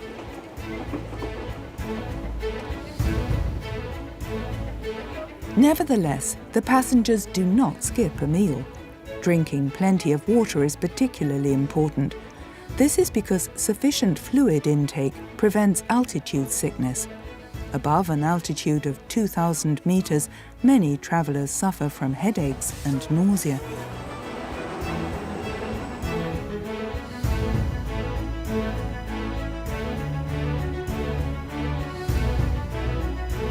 The train climbs higher and higher through the so-called Altiplano, a largely treeless highland steppe.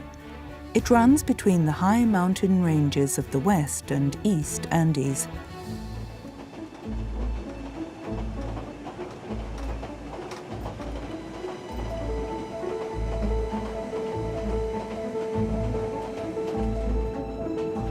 Not a good area for plants. Only the prickly ichu grass, golden yellow in the dry season, can survive here. As it's quite cool in this part of Peru, the annual average temperatures vary between 2 and about 10 degrees centigrade. Night temperatures are often below freezing.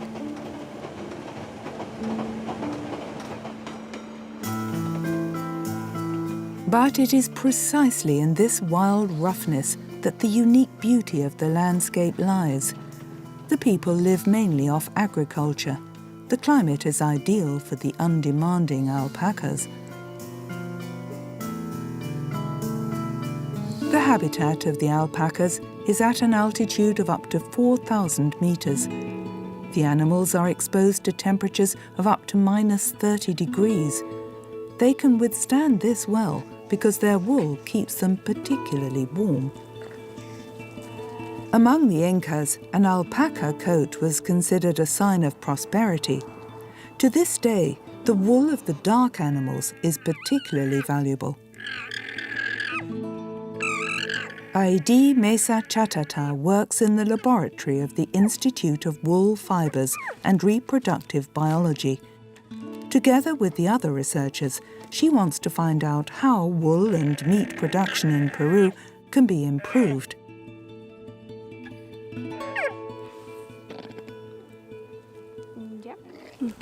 The most beautiful thing about my work is working with the animals, with the alpacas, the llamas. These are very special animals. I like to advance the research on these animals.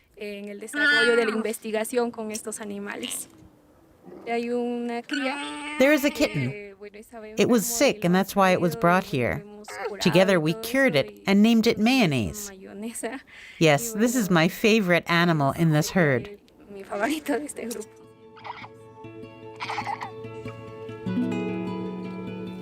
Since sustainability has become an issue in the fashion world, the demand for alpaca wool has also increased. Aidi Mesa Chatata wants to use her research to improve the wool quality. Since the thick fur hairs cannot be processed well, it should be possible to develop a simultaneously finer and more robust coat.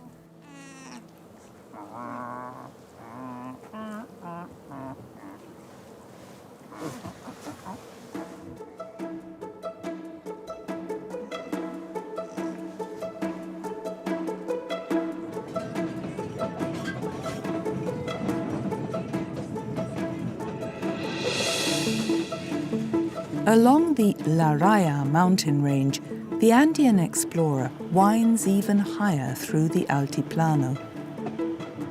The train approaches the watershed between the southeastern Andes ranges and the highlands of Peru and Bolivia.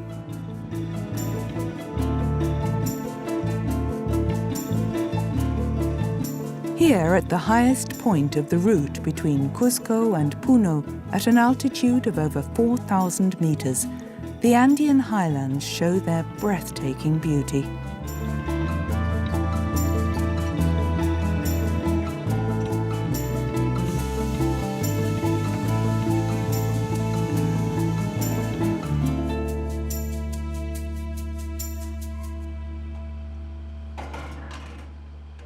Time for a short rest.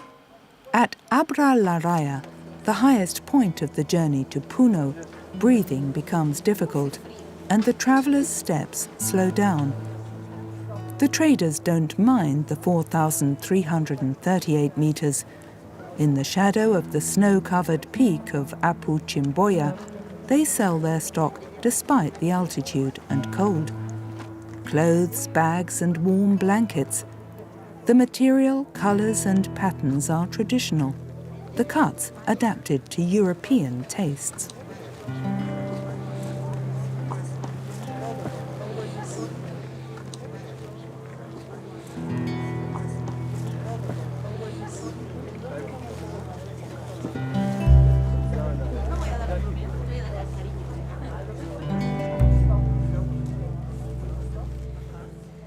The traders from Abra La Raya come from the villages nearby. In the agricultural region, financial poverty is high. The money that the travelers spend is their only earnings. Also for the artisans Fortunata, Martina, and Libia. They proudly present their work in the shared courtyard of Fortunata's house.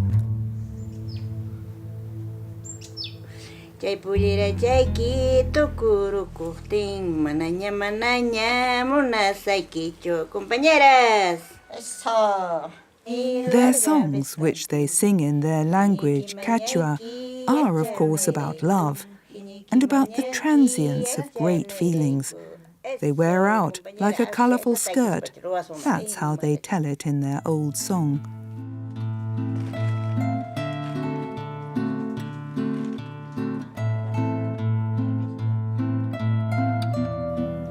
The backstrap loom on which the comrades work is one of the oldest loom forms in the world. Made of wood, bone and cords, it has hardly any weight. It is so light that it can be taken anywhere. In pre-Columbian Peru, clothing had a symbolic meaning that extended far beyond its practical purpose. It testified to power and social status and was designed differently at each stage of life. Weavings played an important role in ceremonies and rituals.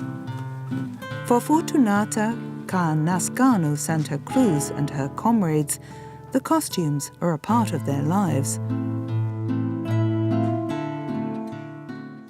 We are dressed normally today, like every day. That's how we are recognized at carnivals. For walking in the countryside, we use this one. All these colourful balls are pure natural products, even their intense colours. The craftswomen know exactly what they use to achieve the right shades. They draw on the traditional knowledge of their mothers and grandmothers.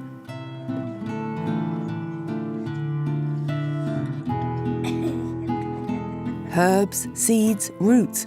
The women can make any colour from what the regional flora and fauna provides them.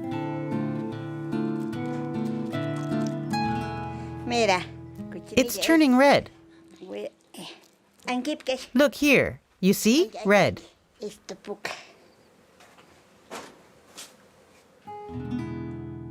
The dye of the cochineal lice provides an intensely bright red.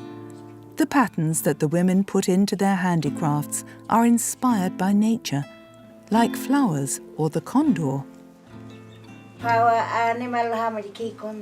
If a condor approaches, we think, we will make this condor. We count the threads. How to manage this animal? We think a lot, like studying.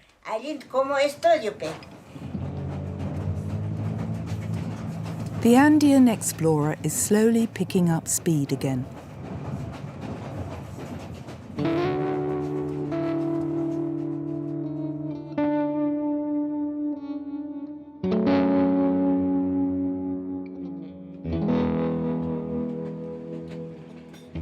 On the observation deck, passengers enjoy the breathtaking view of the Altiplano, a brief pleasure. After sunset, temperatures tend to drop rapidly below zero at this time of year.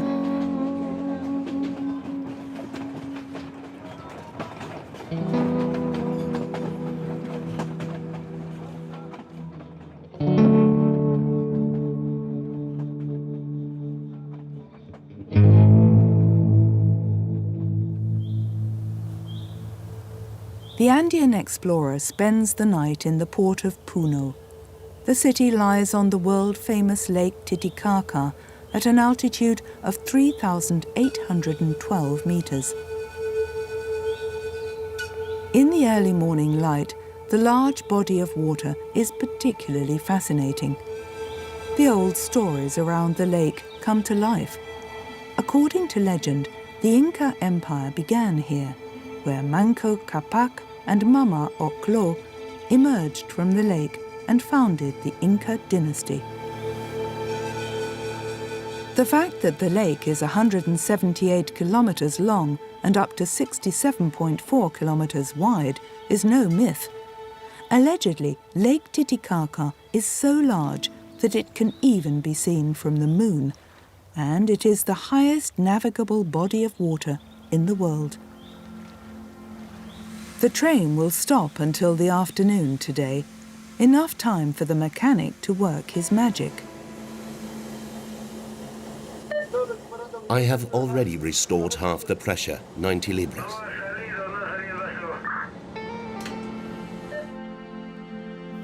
But it's not just safety that's important. The steel steed should also shine from the outside.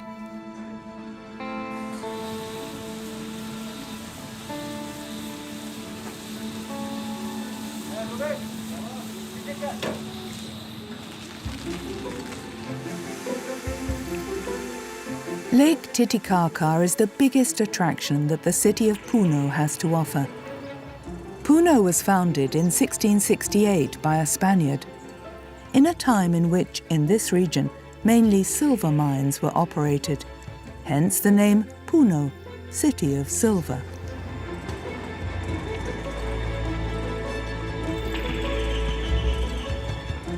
Today, the streets of Puno are a bit wilder than usual. The Andean explorer and its passengers are also feeling the effects of this. Because just as the luxury train is about to leave Puno and Lake Titicaca, it is brought to an abrupt halt. The reason? A folklore parade. Level crossings with barriers are extremely rare in Peru.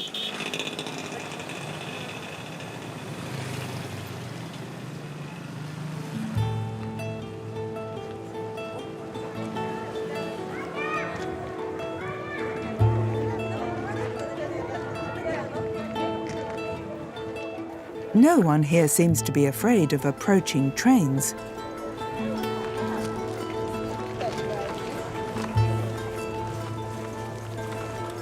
It looks more like some residents have made themselves at home on the tracks. How is a train supposed to get through here without an accident? It's quite simple.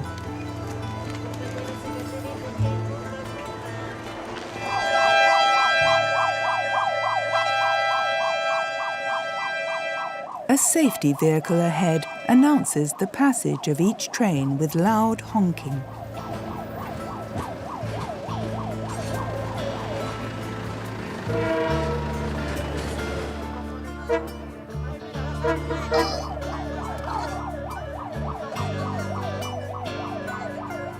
The control vehicle pushes forward.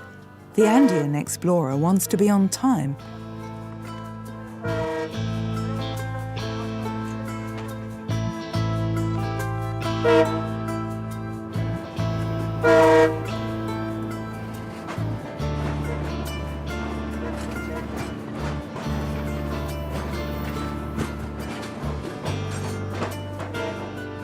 A bit of basic trust is part of living by the tracks here. People don't give the train an inch more than is necessary to get through, to then take to the track again immediately afterwards.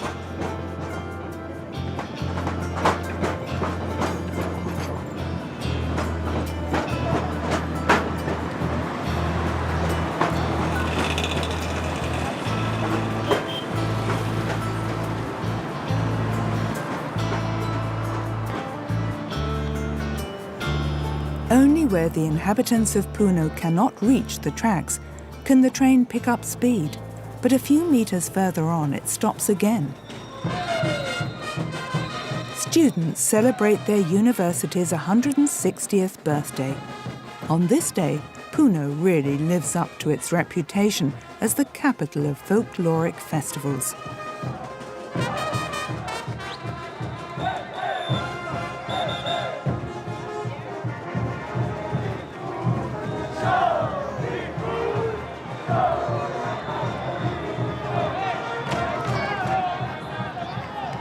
But the Andean explorer has its own schedule. To make its way through the grey sea of houses according to plan, with its sights firmly set on the next destination. In a few minutes, the train has left the city behind. The view of the unique ecosystem around Lake Titicaca is clear again. The huge reed area in the Bay of Puno accounts for over 70 square kilometers.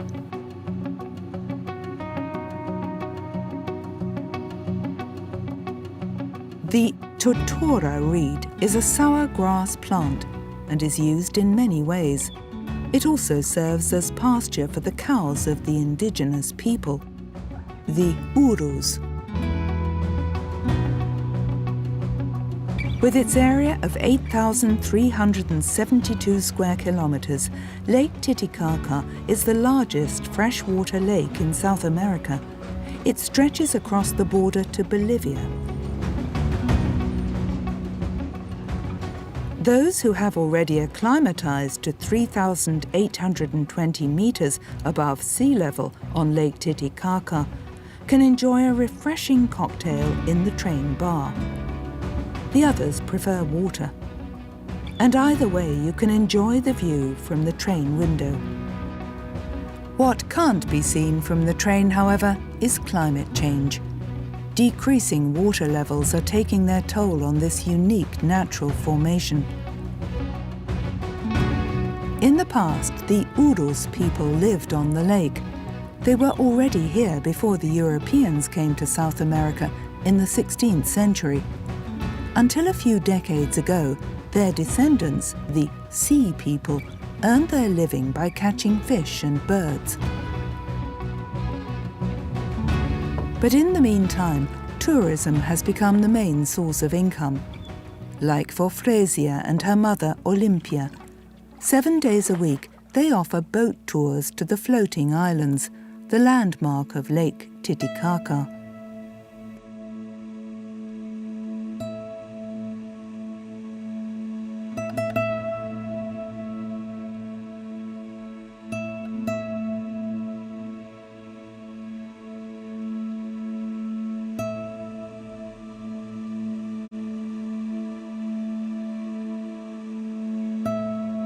Today, the young woman is on a mission of her own. She wants to visit her former teacher. Before that, the mother harvests a few stalks of the totora reed, a popular snack and a small present for the teacher. The white part of the reed is sweet and juicy. It's called chulo. The flowers can also be used to make tea.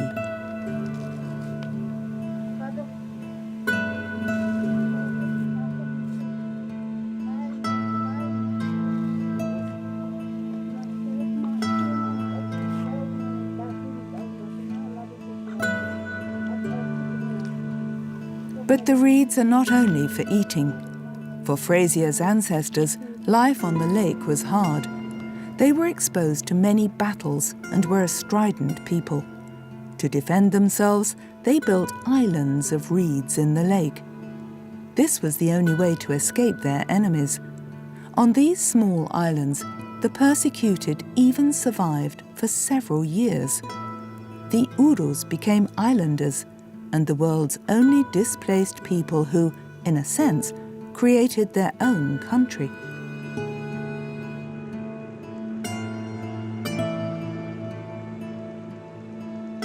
For centuries, the Urus have built their islands with totora reeds.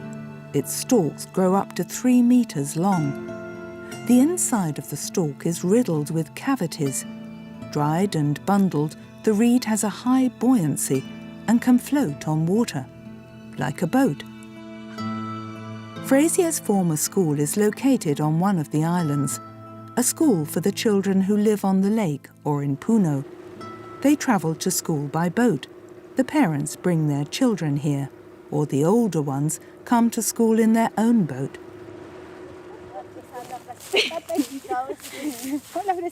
Hey, Fresita, welcome back to your school.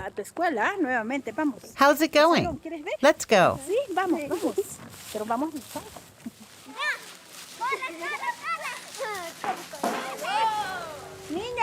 Hey, kids, come here.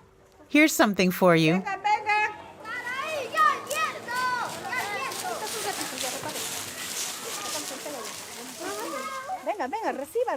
Come here and help yourselves. Your comrade Fresita brought you chullo. Very good. They eat their chullo when they don't bring a snack for their break. This is their snack. How is it? It's delicious, right? Very good. For the teacher, it's important that the children retain knowledge about the customs of their ancestors. Eating reeds is more than just a snack. It's part of the culture. Each of the islands consists of reed bundles about 80 centimeters thick. These are stacked crosswise and knotted together until the entire layer is about 2 meters thick. The children have got used to the fact that this platform must be renewed every 6 months. Otherwise, the reeds begin to rot and the school would sink. Playing on this surface can be great fun. The ground always sways a bit and the reed grass gives way when you run, almost like a trampoline.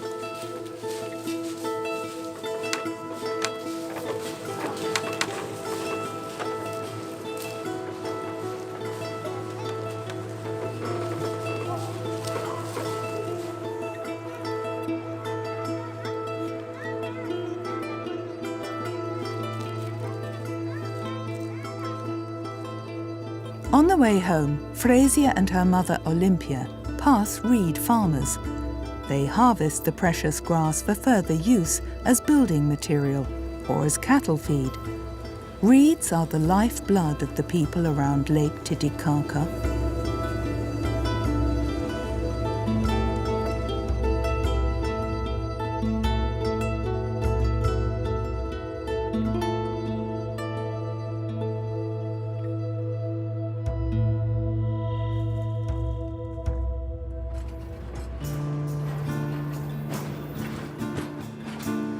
The Andean explorer continues westward. The last leg leads from Puno via Saracocha to Arequipa.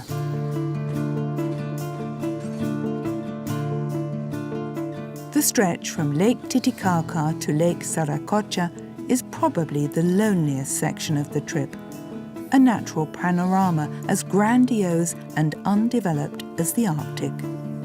Only a few fishermen's huts line the shores of the lake. In the early morning hours, the atmosphere at Lake Saracocha is the most impressive. A few hours rest for the train and enough time for the passengers to enjoy the array of colors.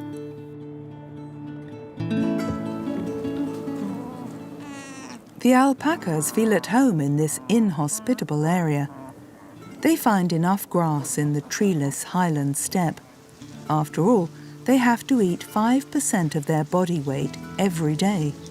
That's 2.5 to 3.5 kilograms, depending on their size. At least one explanation for why alpaca hunger seems endless. An estimated 3.5 million alpacas live in Peru, around 80% of the world's population.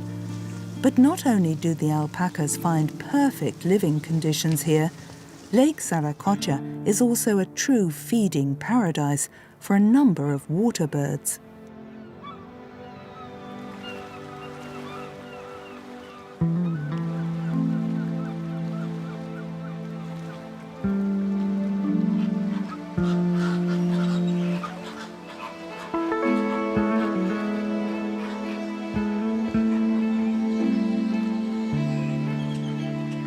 The Andean flamingo feels at home here.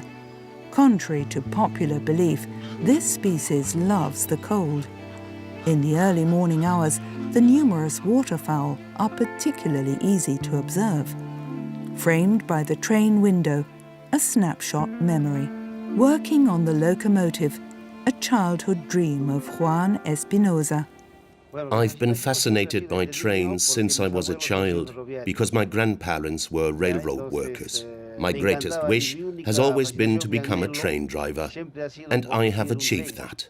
I am happy and fulfilled because I can drive this train, because it is the most luxurious train in Peru.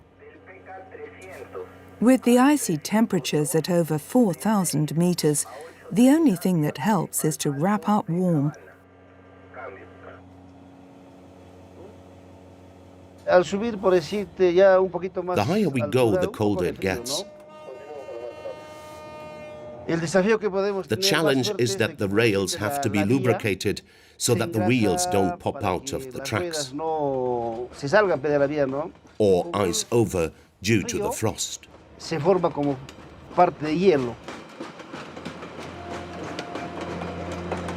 It's not just the cold that can be dangerous. When the track is difficult to see, Juan Espinosa has to be ready for anything.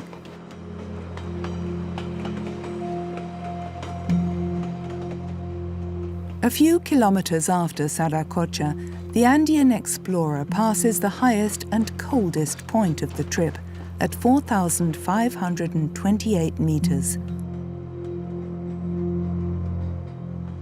They must be particularly vigilant. Around every bend, there could be an animal on the tracks. When searching for water, vicuñas know no detours and no obstacles. This puts them in danger. Abrupt braking is not an option for the Andean explorer.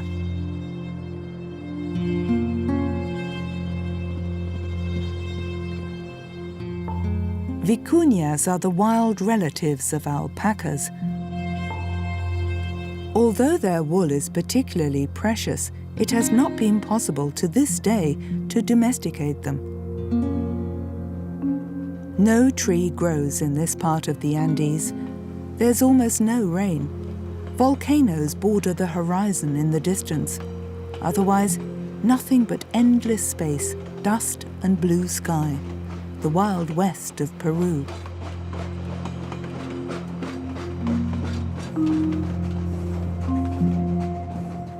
Still, nomads are said to have passed through here hunting 8,000 years ago, and there are copper and zinc mines on the Altiplano. But the last settlements in this region were abandoned long ago, in search of the treasures of the earth. There is also an emergency exit on the Andean Explorer, but as a rule, passengers enjoy their 2 days on the train, even if every walk becomes a test for their sense of balance.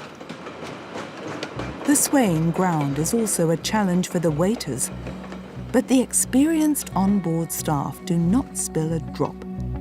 They prance through the swaying train with fascinating ease. Only highly qualified personnel make it aboard the Andean Explorer. To ensure that everything runs smoothly, you have to be good at maths. Logistics is the be-all and end-all of onboard service. It's hardly surprising that some of the staff previously worked on cruise ships.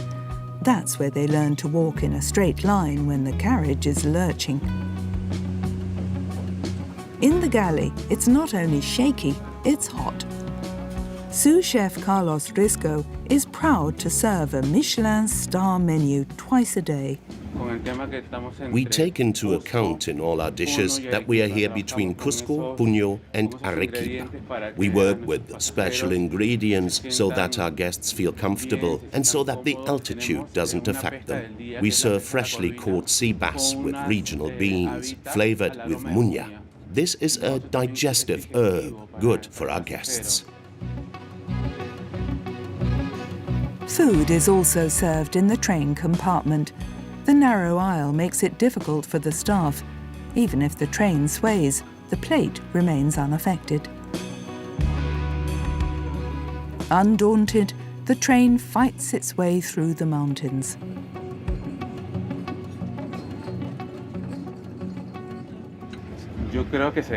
It does that like a lion, I think. In a way, we are like the kings of the jungle here.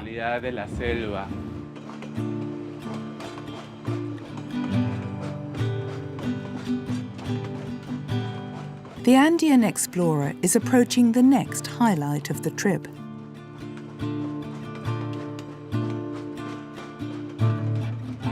On one of the highest passes, in the middle of no man's land, the train heads for the small station, kilometer 93.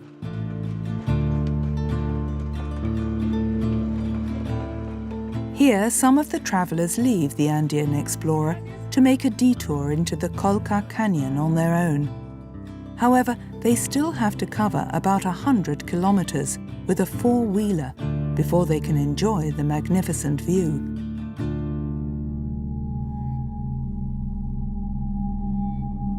The gorge is one of the deepest on Earth, surpassing even the famous Grand Canyon in the USA. At its deepest point, it measures over 3,000 meters.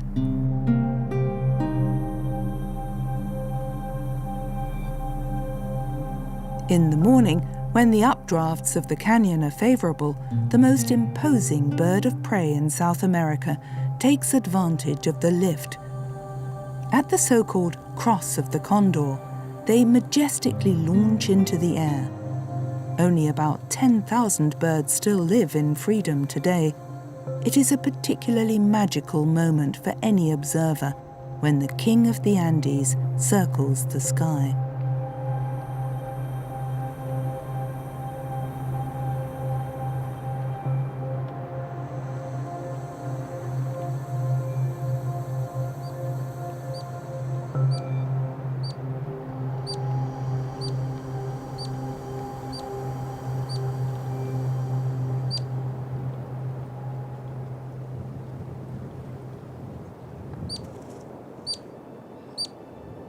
Small birds like the hummingbird are also at home in Colca Canyon. The Incas called this tiny creature messenger of the sky.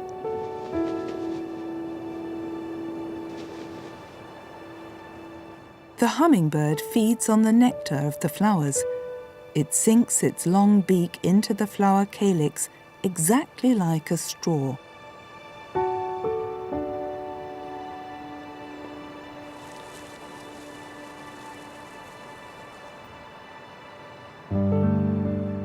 The canyon was formed millions of years ago by the Colca River, which found a way through the mountains, creating the Valle del Colca of the same name.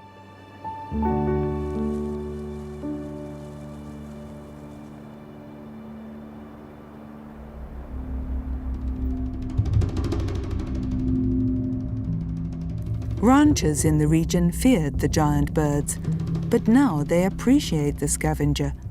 Without it, diseases would spread due to dead corpses. Condor hunting is one of the many misunderstandings between man and nature.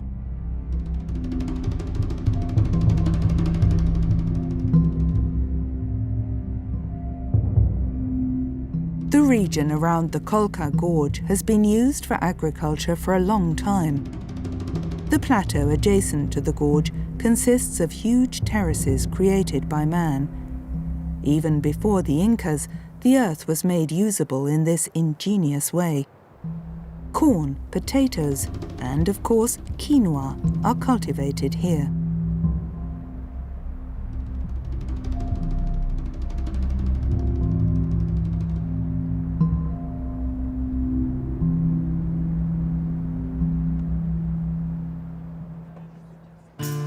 At station kilometer 93, the Andean explorer gets ready for its final leg.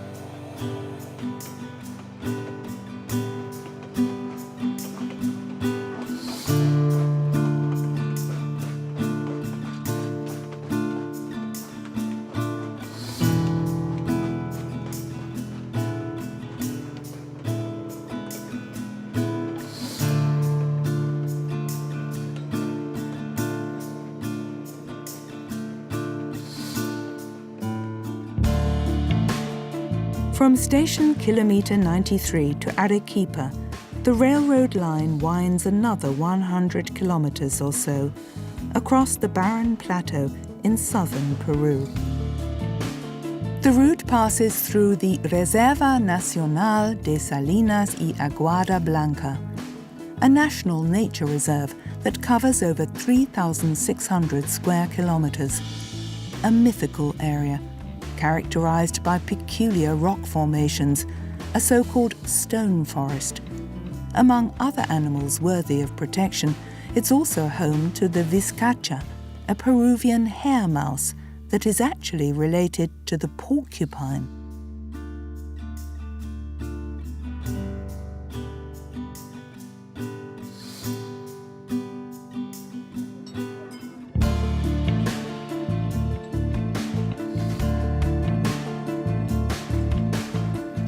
Passing the gorges of the Rio Chili, the train reaches the Peruvian Cordillera Volcánica, the volcanic cordilleras.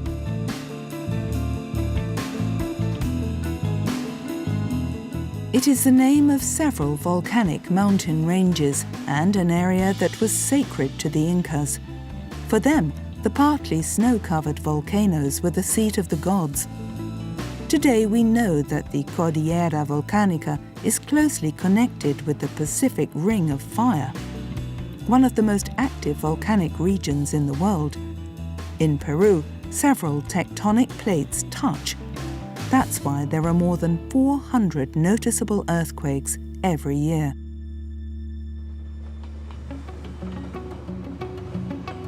Not only in the Cordillera Volcánica does the ground quake again and again, there are also regular earth movements in the fertile plain on the way to Arequipa, up to 12 times a day.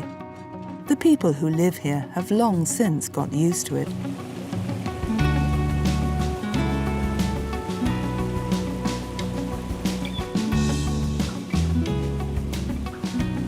North of Arequipa, the volcano Cachani majestically rises with its proud height of over 6,000 meters.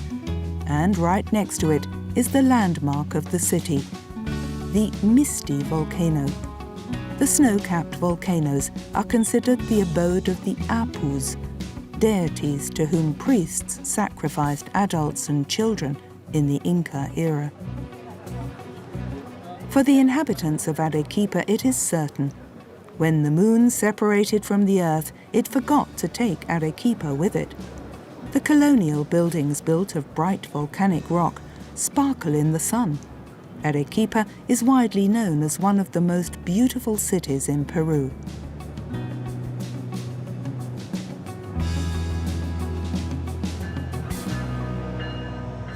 This is where the journey of the Andean explorer ends.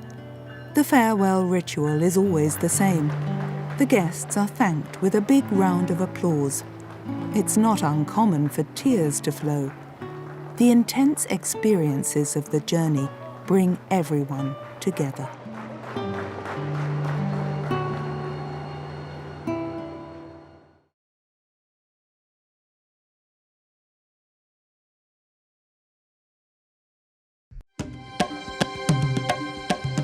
Travelling with the Rameswaram Express on the southernmost rails of India. Over a distance of around 600 kilometres, the railroad makes its way through Tamil Nadu. Its risky route across the Indian Ocean guarantees a spectacular train journey.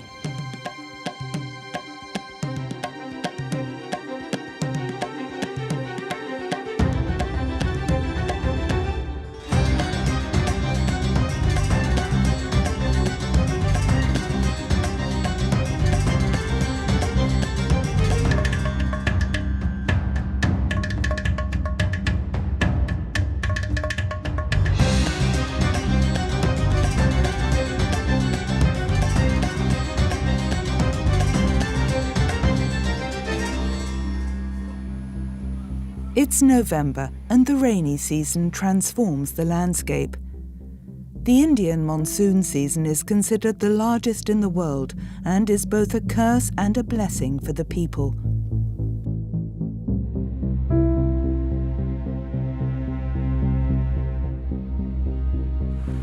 Unpredictable floods threaten cities and their inhabitants, but rainfall is vital for drinking water supplies and agriculture.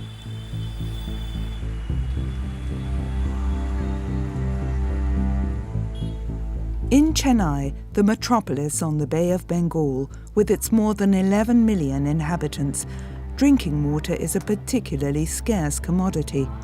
When temperatures often rise above 40 degrees centigrade for weeks on end in the summer months, the supply of water becomes an important task for the South Indian Railways. For millions of pilgrims, the 665 kilometres from Chennai along the Bay of Bengal are the only way to get to the pilgrimage site of Rameswaram. The journey takes around 12 hours. It begins at the Chennai-Egmore railroad station. Opened in 1908, it is one of the city's landmarks. It has the 6th longest platform in the world and is built in an Indo-Gothic architectural style.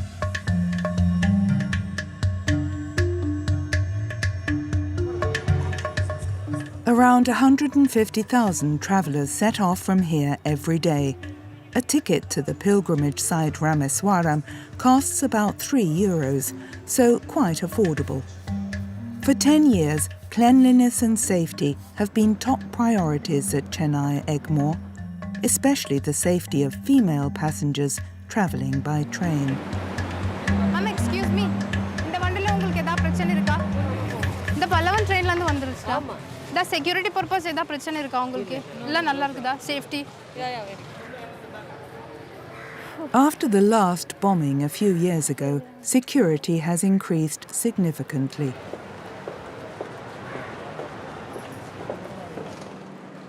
Railway police officers search each carriage daily with sniffer dogs for explosives and drugs.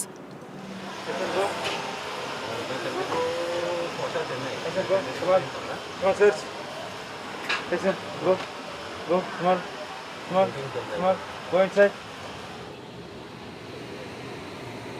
Today, locomotive driver Shyam Sundar Rao is responsible for the safety of the technology. As always, he starts his working day with a thorough check of the locomotive.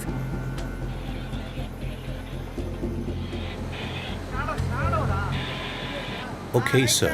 I'm going to go into normal mode now. At the other end of the train, the conductor must also check the hydraulics of the brakes. Especially in the monsoon season, visibility is often poor and the rails are underwater, so it's very important the brakes don't get out of control.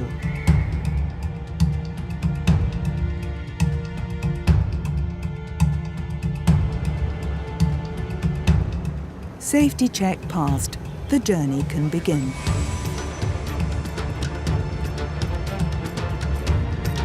Every day, 144 trains leave Chennai-Egmore station. One of them is the Rameswaram Express.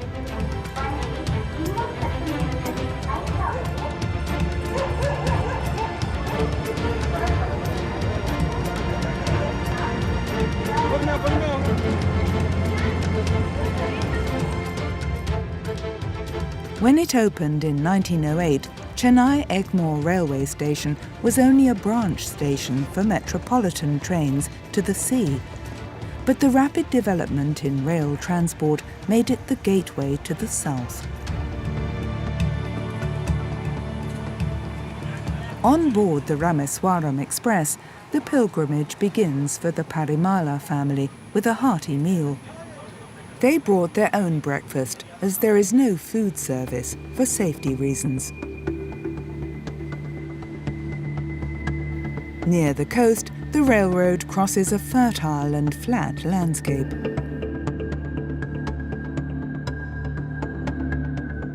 It has been raining heavily for days, and more rains are to be announced. Climate change is already affecting the east coast of southern India. Violent cyclones and extreme heat will make the Bay of Bengal a dangerous region in the future. Passengers are happy to have open doors and windows. This is the only way to make the journey bearable, in temperatures of over 40 degrees without air conditioning.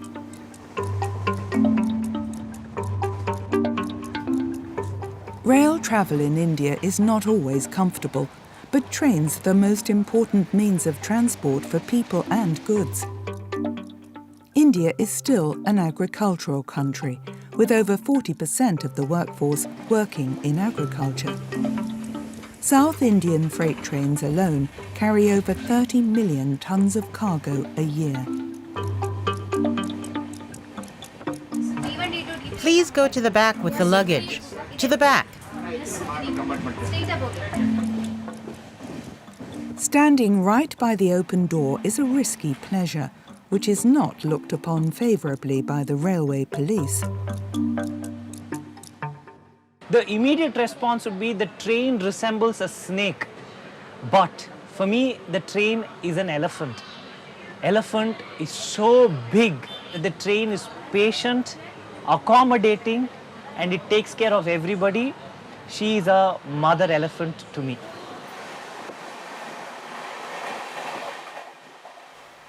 The South Indian Railroad is more than just a means of transportation.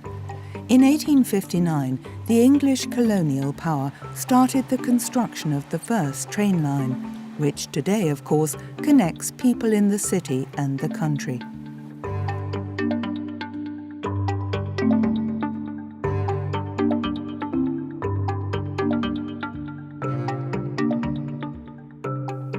India is dependent on its agriculture, but its natural resources are under threat. Water supplies are particularly at risk. The increasing pollution of drinking water lakes prompted Arun Krishnamurthy to end his career at the technology company Google. He founded an environmental organization that is now very successfully renaturalizing the lakes in Tamil Nadu. India's booming cities consume more water than is available and, in addition, pollute the environment that provides them with the drinking water they need to survive. The environmental organization of Arun Krishnamurthy has freed the lakes from plastic waste and cleaned them step by step. Now native plants and animals live there again. This region of Tamil Nadu is dotted with small lakes and ponds and is the resting place of many birds. The waters provide ample food for humans and animals. Already in the early 18th century, they were a popular hunting ground. For over 100 years, the area has been of ornithological importance and a waterfowl sanctuary.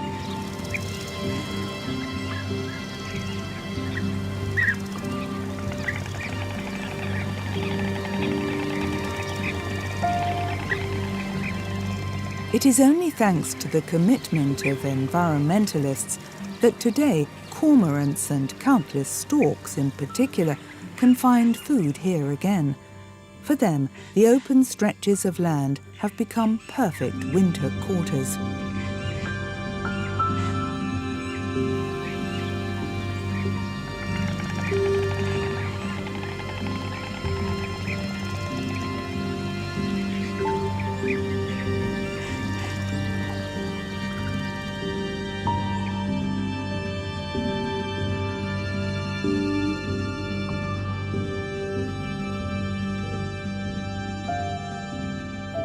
Chengalpattu is located 60 kilometers southwest of Chennai on the shores of Lake Kolavai. The city is an important transportation hub. Chengalpattu has less than 65,000 inhabitants, 2 of whom entertain passengers on the train. The 2 transgender women, Sarika and Sweta. As a so-called third gender that is neither female nor male, they are recognized by law but are not always respected.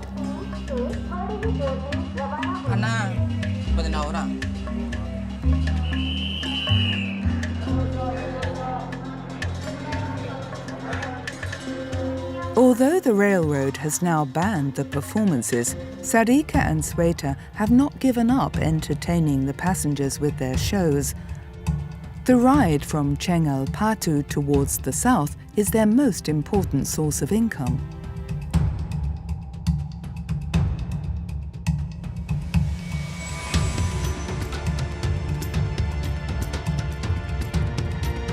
Outside, the flooded landscape passes by.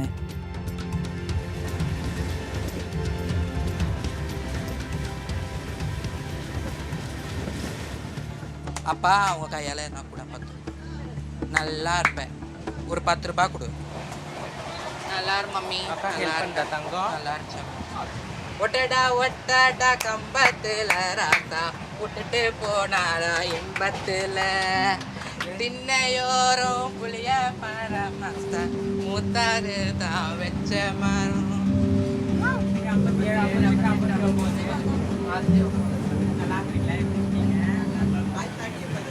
The Parimala family enjoys the artist's performance. மறைந்திருந்து பார்க்கும் மருமமென்ன சுவாமி மறைந்திருந்து பார்க்கும் மருமமென்ன Azhagar மலையழகா Off the railroad track along the Palar River, back to its source to the west, lies the little-known part of Tamil Nadu, the fertile plains of Arcot, meaning 6 forests in Tamil. In the 18th century, fierce battles for supremacy took place here between England, France and the indigenous Nawab dynasty.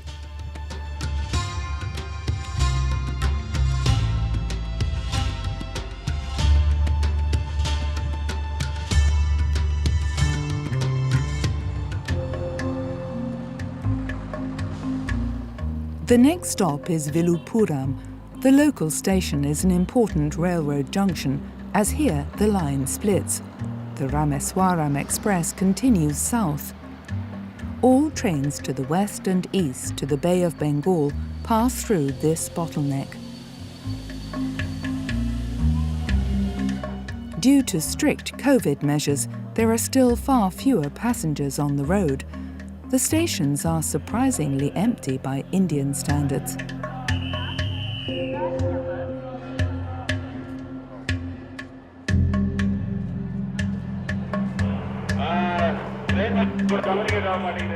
Sir, I couldn't communicate with the train. Kindly help me. Is it track 5? For Superintendent Pranav Kumar, safety is a priority. We are a human being. We may mistake.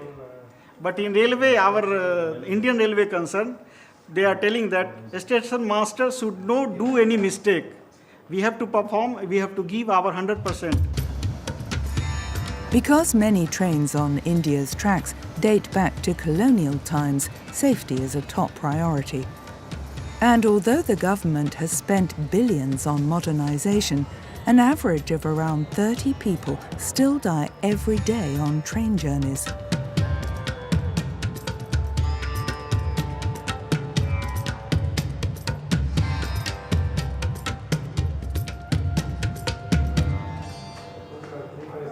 Indian Railways not only operates the most important means of transport, the company is also the country's most important employer. Security personnel are only a small factor here. In total, around 1.3 million people are on the payroll of the state-owned company. And since 1988, women have also been allowed in the cockpit as train drivers. By 2022, around 1,000 women had their hands on the wheel. Alongside the women are the untouchables. The members of the lowest caste work for the railroad company.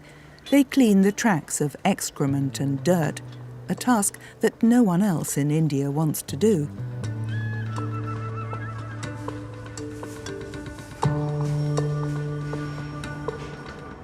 In recent years, Indian Railways has increasingly hired women to carry out safety inspections. Here, electronics are thoroughly checked.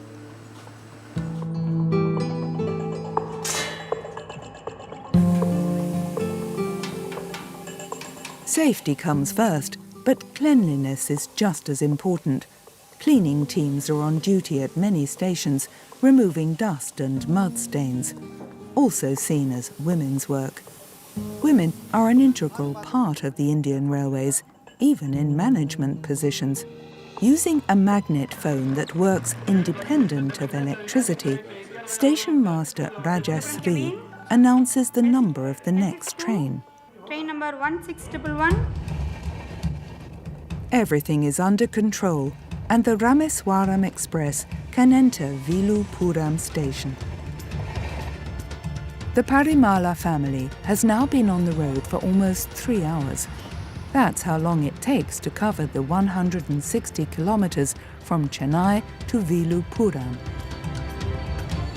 The train stops for no more than 2 minutes, enough time for the head of the family, Murugan, to get something to drink.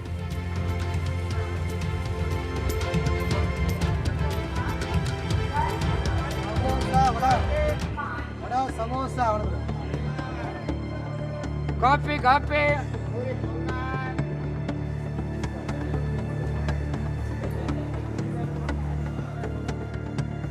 The ticket inspectors prepare for departure. Each passenger is noted down on paper. Time is running out. Parmila Parimala is worried. Where is her husband? Come on, get inside, sir. The train is leaving.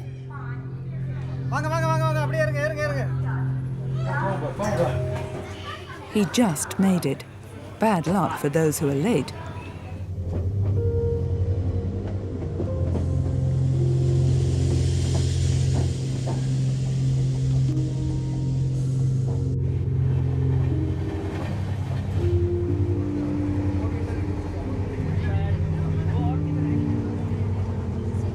Railway security official Bandaru Naguraju explains the duties of the security force. We have to keep an eye on the passengers, their belongings and railway property too, so that no robbery should happen, to rescue from an attack on any passenger and to keep everything safe. Mainly, we have to keep them safe. Despite the risk of flooding and train delays, the monsoon season is the perfect time to travel to some regions in Tamil Nadu.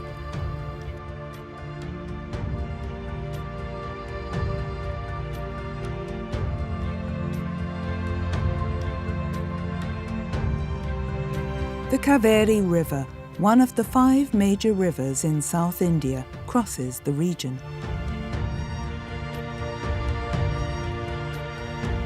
The Kaveri, also called the Ganges of the south, starts in the west and is considered sacred by Hindus. Its source is a popular place of pilgrimage.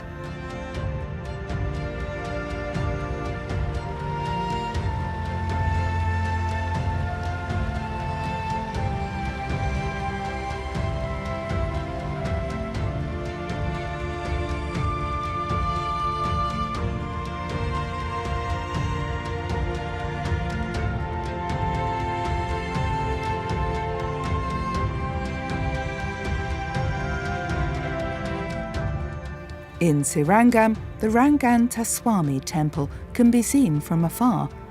The Hindu building is one of the 5 holiest sites located on the banks of the Kaveri.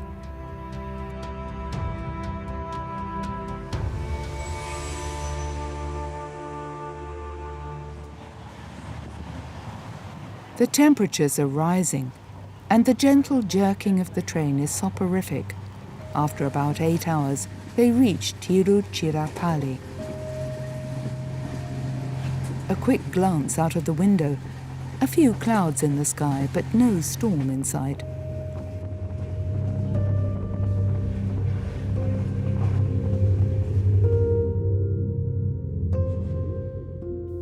Heading south to Tiruchirappalli, the railroad also borders the fertile plain of Tanjavur, one of the most productive and densely populated regions of southern India, known for its rice cultivation. A dam was built on this tributary of the Kaveri River and has been supplying the population with water ever since.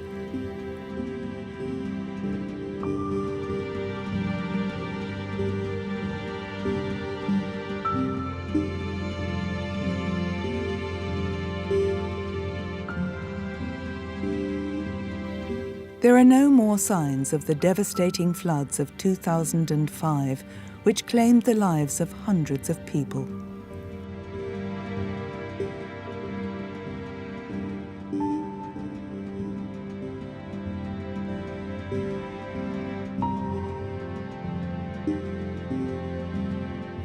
From afar, one of the most prominent landmarks of the area stands out, the Rock Temple.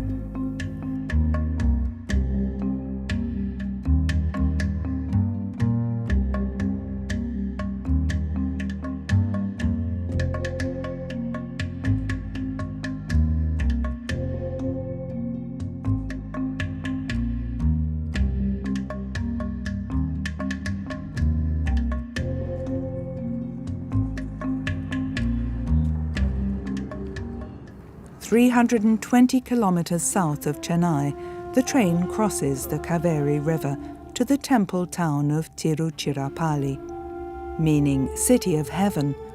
The rock fortress and temple complex Rock Fort, which dominates the cityscape, was the scene of fierce battles between Muslim, Maratha, British and French troops from the 17th to the 19th century. Today, Tiruchirappalli has 850,000 inhabitants and is home to one of the most important railroad stations in Tamil Nadu.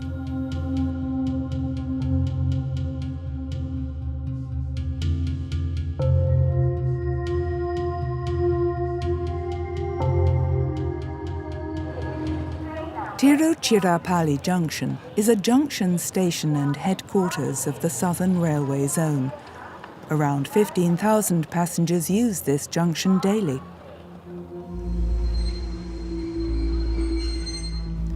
Engine driver Kadar Mohinuddin is aware of his responsibility for safety. Since childhood, he has dreamed of becoming a train driver. My grandfather was a driver in a steam engine train. My father was a railroad guard, which actually pushed me towards a job on the railway. Then later, I did my exams. Initially, I failed 2 or 3 exams, but later I was selected, and I got my first appointment in Chennai. A few more steps, and the locomotive is ready to go for the second part of the route, from Tiruchirappalli to Rameswaram.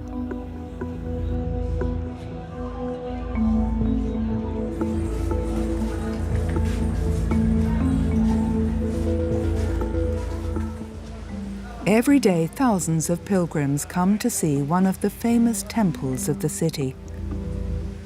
For the Parimalas from Chennai, too, it is their sacred duty.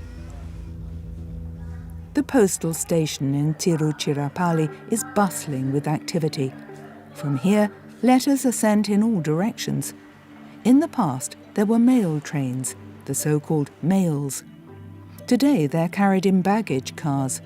However, as delays of more than one day are not uncommon on the Indian railroads, the mail is also often delayed.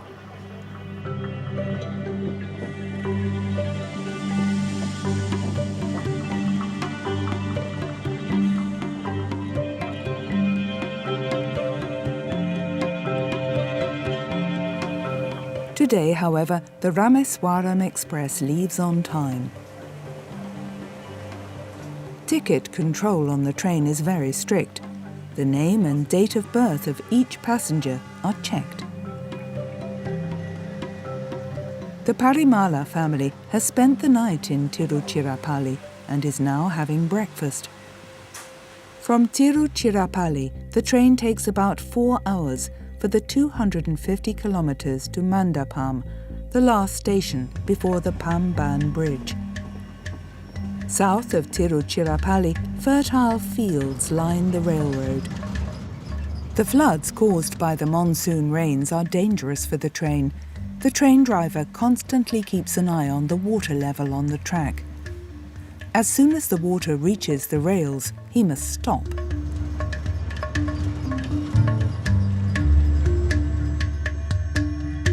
Today, everything is going smoothly. The monsoon was merciful, and the Rameswaram Express reaches the next station on time. Pon Malai and the Railway Colony, a settlement where railroad workers live and work.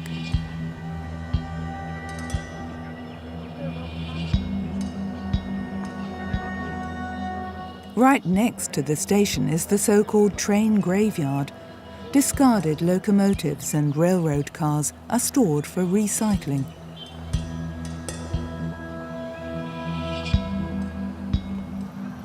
The service life of the trains is defined at the beginning of their operation. After that, they're put on the work track.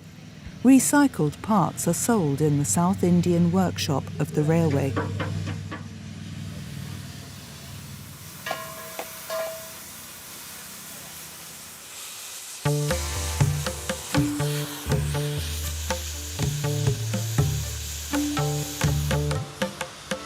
The men's work is strenuous. There's hardly any shade, and the temperatures are way over 40 degrees centigrade.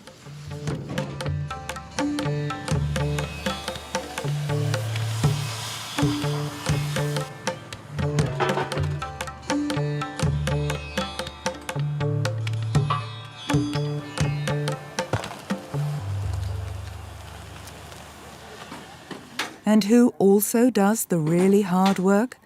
Needless to say that women do the heavy physical labor here.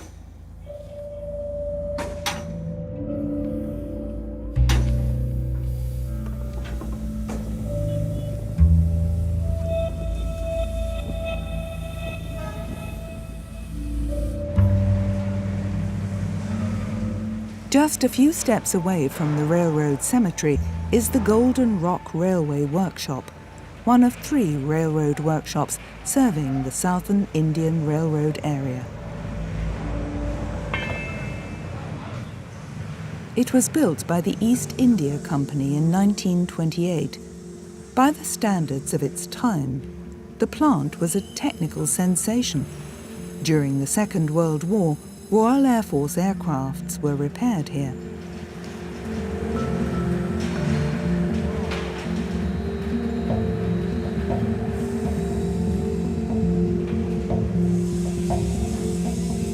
And here too, women do most of the work.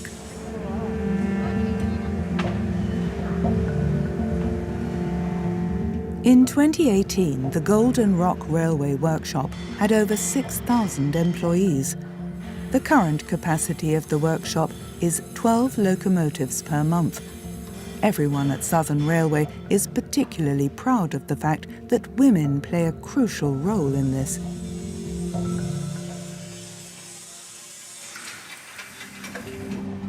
A Rameswaram Express reaches an average speed of 42 kilometers per hour on the route to the south. Compared to international standards, the speed is low, but compared to other trains in India, the Rameswaram Express is very fast. It would be unthinkable for an accident to happen en route.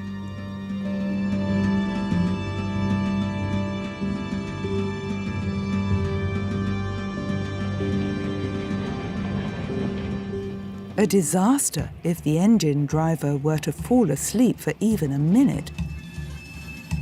Because unlike in many other countries, he is the sole driver in the cabin.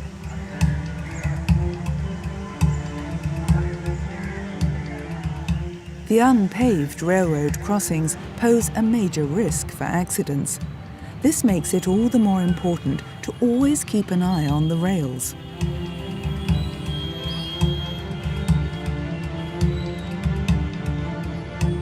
A big challenge in summer, with outside temperatures of 50 degrees and no air conditioning. The traffic is wild and chaotic. Hardly anyone obeys the traffic rules.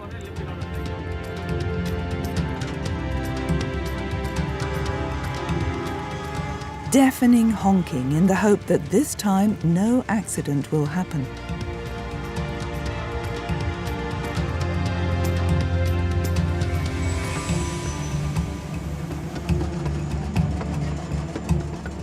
More than 13,000 train accidents were recently counted per year in India.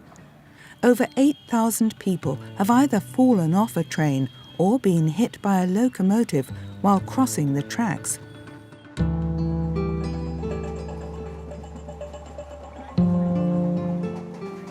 Today, the journey seems to go smoothly.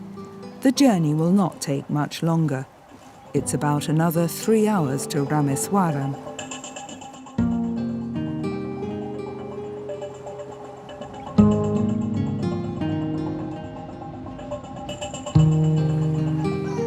Security is a constant presence on board. A woman does this job too.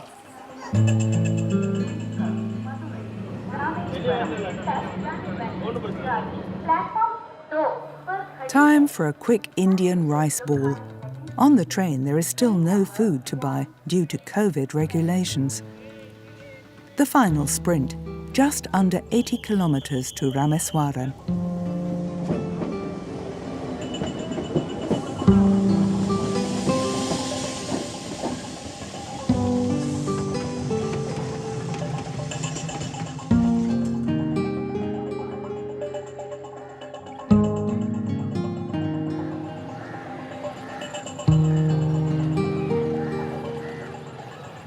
By telephone, attendant Vinesh is informed that the train is about to pass, a welcome change in his daily routine. To avoid falling asleep, I step outside and walk for a while. I read books and walk to counter sleep while on duty. Strong tea helps Vinesh stay awake during the long, uneventful hours. Because one thing is certain, moped riders or pedestrians will cross the tracks at the last second.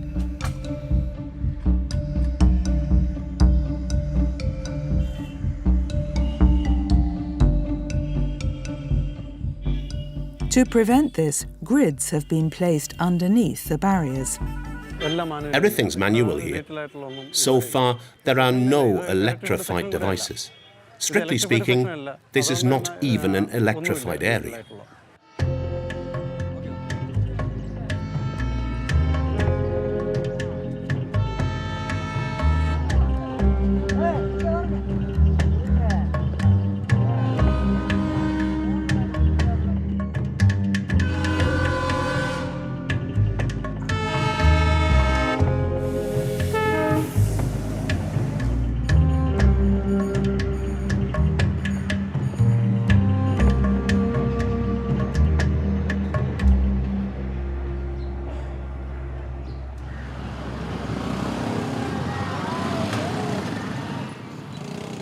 The train now reaches Mandapam, the last station in front of the spectacular Pamban Bridge, the first bridge across the Indian Ocean to the Pamban Peninsula. An unforgettable experience, even though the railroad bridge is only a little more than 2 kilometers long. It's getting close, just a few more kilometers until the crossing. Bridge manager Rama Krishnan is happy to provide information to the curious passengers. After all, when it opened, it was the longest bridge across the sea. We are daily wagers working in construction sites. Every day we cross our Pamban Bridge to reach our work site and return back. It's actually scary to cross Pamban Bridge every day, but still, we tend to do it with courage. The Pamban Bridge is already over 100 years old. To the right of it runs the pedestrian and motorway bridge. To the left, the new railroad bridge, which is to be put into operation in 2023. The steel bridge braves the hot and humid climate every day. Not only time gnaws away at the steel, but rust is also a problem.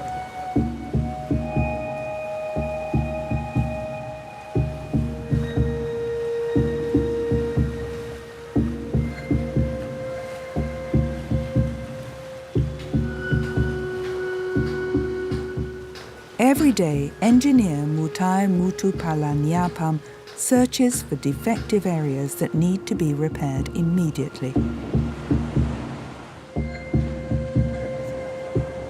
Yeah, it is actually challenging because this bridge has served already 107 years and being situated in a corrosive environmental area, but still it is in the last segment of its life. German-born engineer William Donald Scherzer designed the bridge.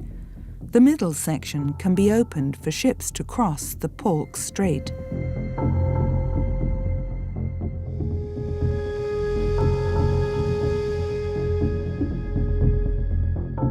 Many specialists are needed every day to keep the decrepit 2-kilometre-long bridge in working order.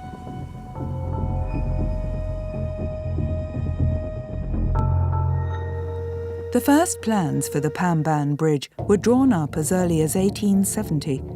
It was intended to improve the trade routes to Sri Lanka. The bridge is built on an artificial sandstone reef, 12 metres above sea level at wind speeds of 55 kilometres per hour. It had to be worked on using the simplest technical means.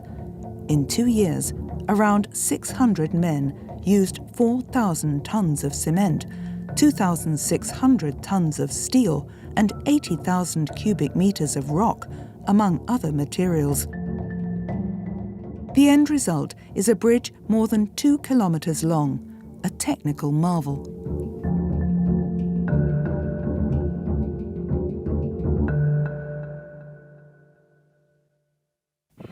For 17 years, welder Sadiq has been driving across the bridge morning after morning. He knows every rusty screw on the structure and makes sure to fix each and every one, as Sadiq is responsible for maintenance. He repairs defective bridge parts immediately or replaces them.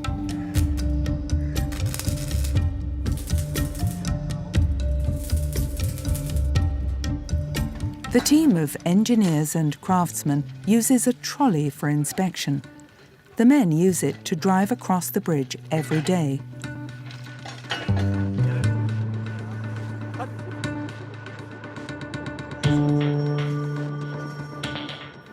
When the track is clear, the barrier is moved to the side and the team can make its control run without worry.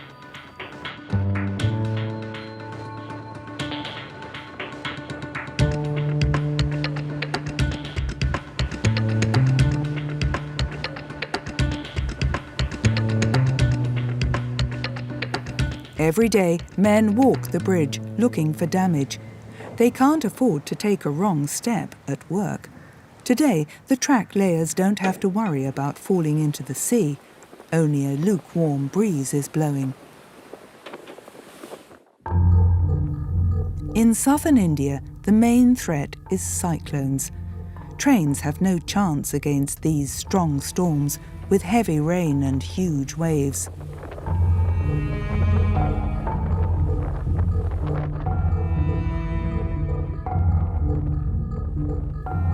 Every half hour, men like Karan measure the wind force at a precisely defined point. Karan is aware of how important his work is. If the wind speed is more than 58 kilometers an hour, it is considered dangerous. Back in Mandapam, it's lunchtime and the temperatures are slowly becoming unbearable. In this heat, everyone moves only as much as absolutely necessary. Every human and animal alike is looking for a shady spot.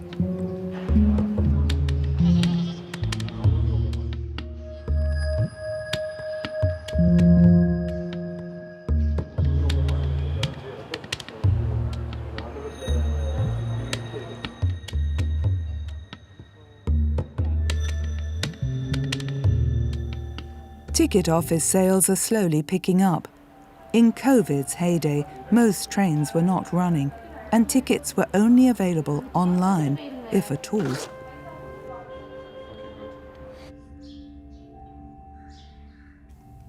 Before station manager Santosh Yadav starts his shift, he first has to prepare himself mentally. Like all other employees, he meditates for at least 15 minutes before each shift. During the monsoon, absolute concentration is required at work. The mental training should help. Today there is no danger. The train can cross the bridge.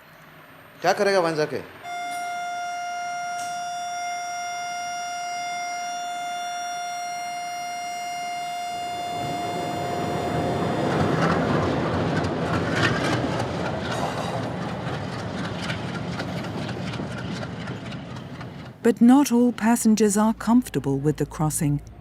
The anxious passengers in particular prefer to get off and take the boat. Many have had traumatic experiences in the past. The railway line made a few mistakes from a technical point of view too. The operations of trains due to a lack of information continued, and the few trains which went to Dhanushkodi fell into the sea because of the cyclone. The older passengers especially remember the devastating cyclone of 1964. The waves came in the wake of a severe cyclonic storm in the Bay of Bengal. A whole passenger train carrying over 100 passengers was washed away. Dhanushkodi. This is where the accident took place. The place is located at the tip of the island of Pamban in the strait between India and Sri Lanka. This used to be the terminus of the railroad line. Kumar, a fisherman, is one of the few who was there and can still recall the disaster today. The ruins are still standing. Half hidden in the sand are the remains of the old sleepers and rails. I was born in Dhanushkodi before the cyclone. We had our own tonikuchi, which we used to fish. Back then I was only 12 years old. At that time, my mum and I were in the mountains. There were 40 people working the karavali, which is a fishing method. Almost all the fishermen were killed. Only 2 of them survived. Of course, locomotive driver Kadar Mohideen knows these stories too well. Although the weather is good today and there is no threat of a storm, there is always some fear on board the train as it approaches the Pamban Bridge.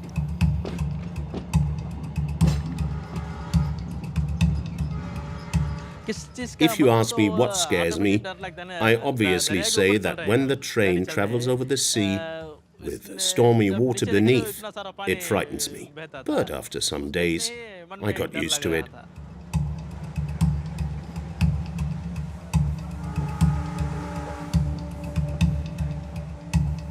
For the safety of passengers and due to the unpredictability of crossing the strait, an assistant has been accompanying the driver for several years now.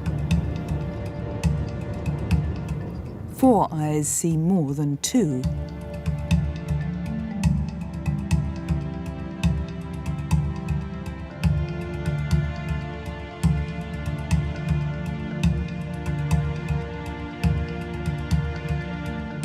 Muru Guran Paramali and his daughter Sweta also don't want to miss this moment.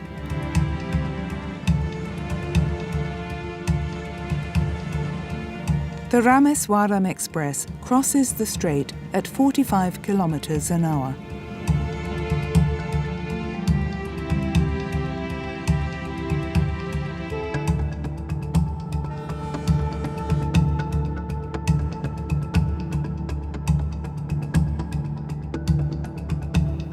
The railroad bridge is conventionally built and rests on concrete piers. In the middle, it has a double-leaf bascule bridge that can be raised to allow ships and barges to pass through.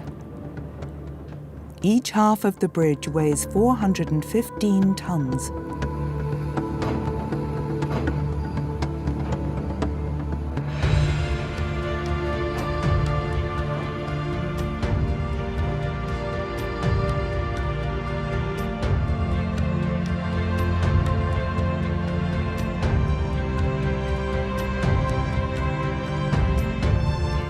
Until 1988, this bridge was the only link connecting Pamban Island in Tamil Nadu with the mainland. At that time, the two-lane Anai Indira Gandhi road bridge, the parallel road bridge, was inaugurated.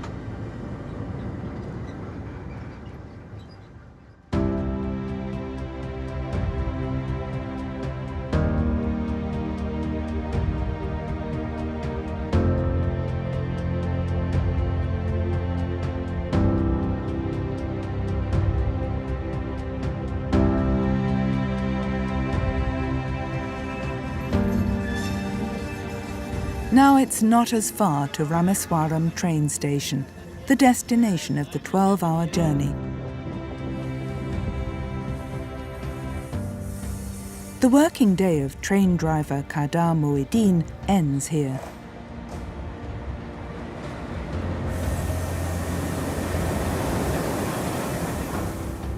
Rameswaram is one of the holiest sites of Hinduism and one of the most important places of pilgrimage in India. The Paramila family immediately sets off for the temple, passing countless stalls with offerings. The city benefits a lot from the pilgrims. The merchants weave flower necklaces so that their buyers can decorate the Hindu deity statues of the temples with them. For each deity and festival, different symbolic flowers are woven in.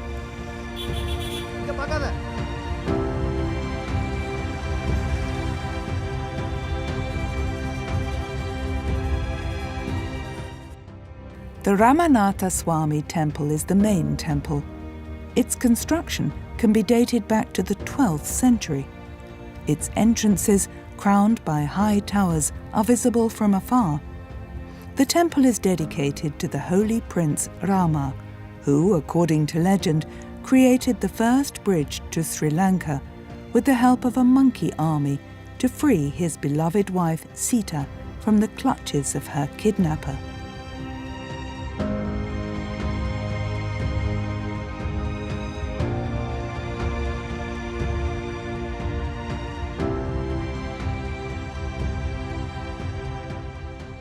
The temple attracts pilgrims from all parts of India.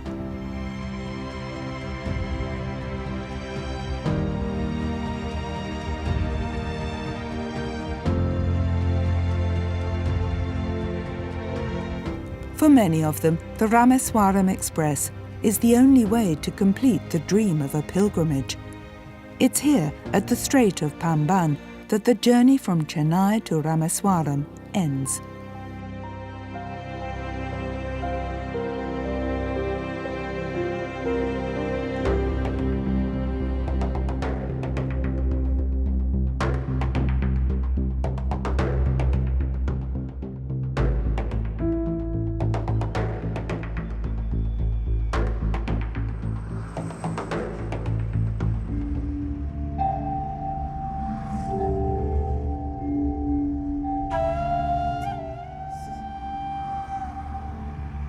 The journey takes about 12 hours. The train crosses the state of Tamil Nadu and connects Chennai with the famous pilgrimage site of Rameswaram. In the days before the Great Cyclone, the train continued to Dhanushkodi. Many pilgrims at that time extended their journey to bathe in the sea at Dhanushkodi. But after the storm of 1964, the place is only a much-visited memorial. The same goes for the old fisherman. Every evening he makes an offering to the god Rama. It is supposed to help keep evil away and protect the people.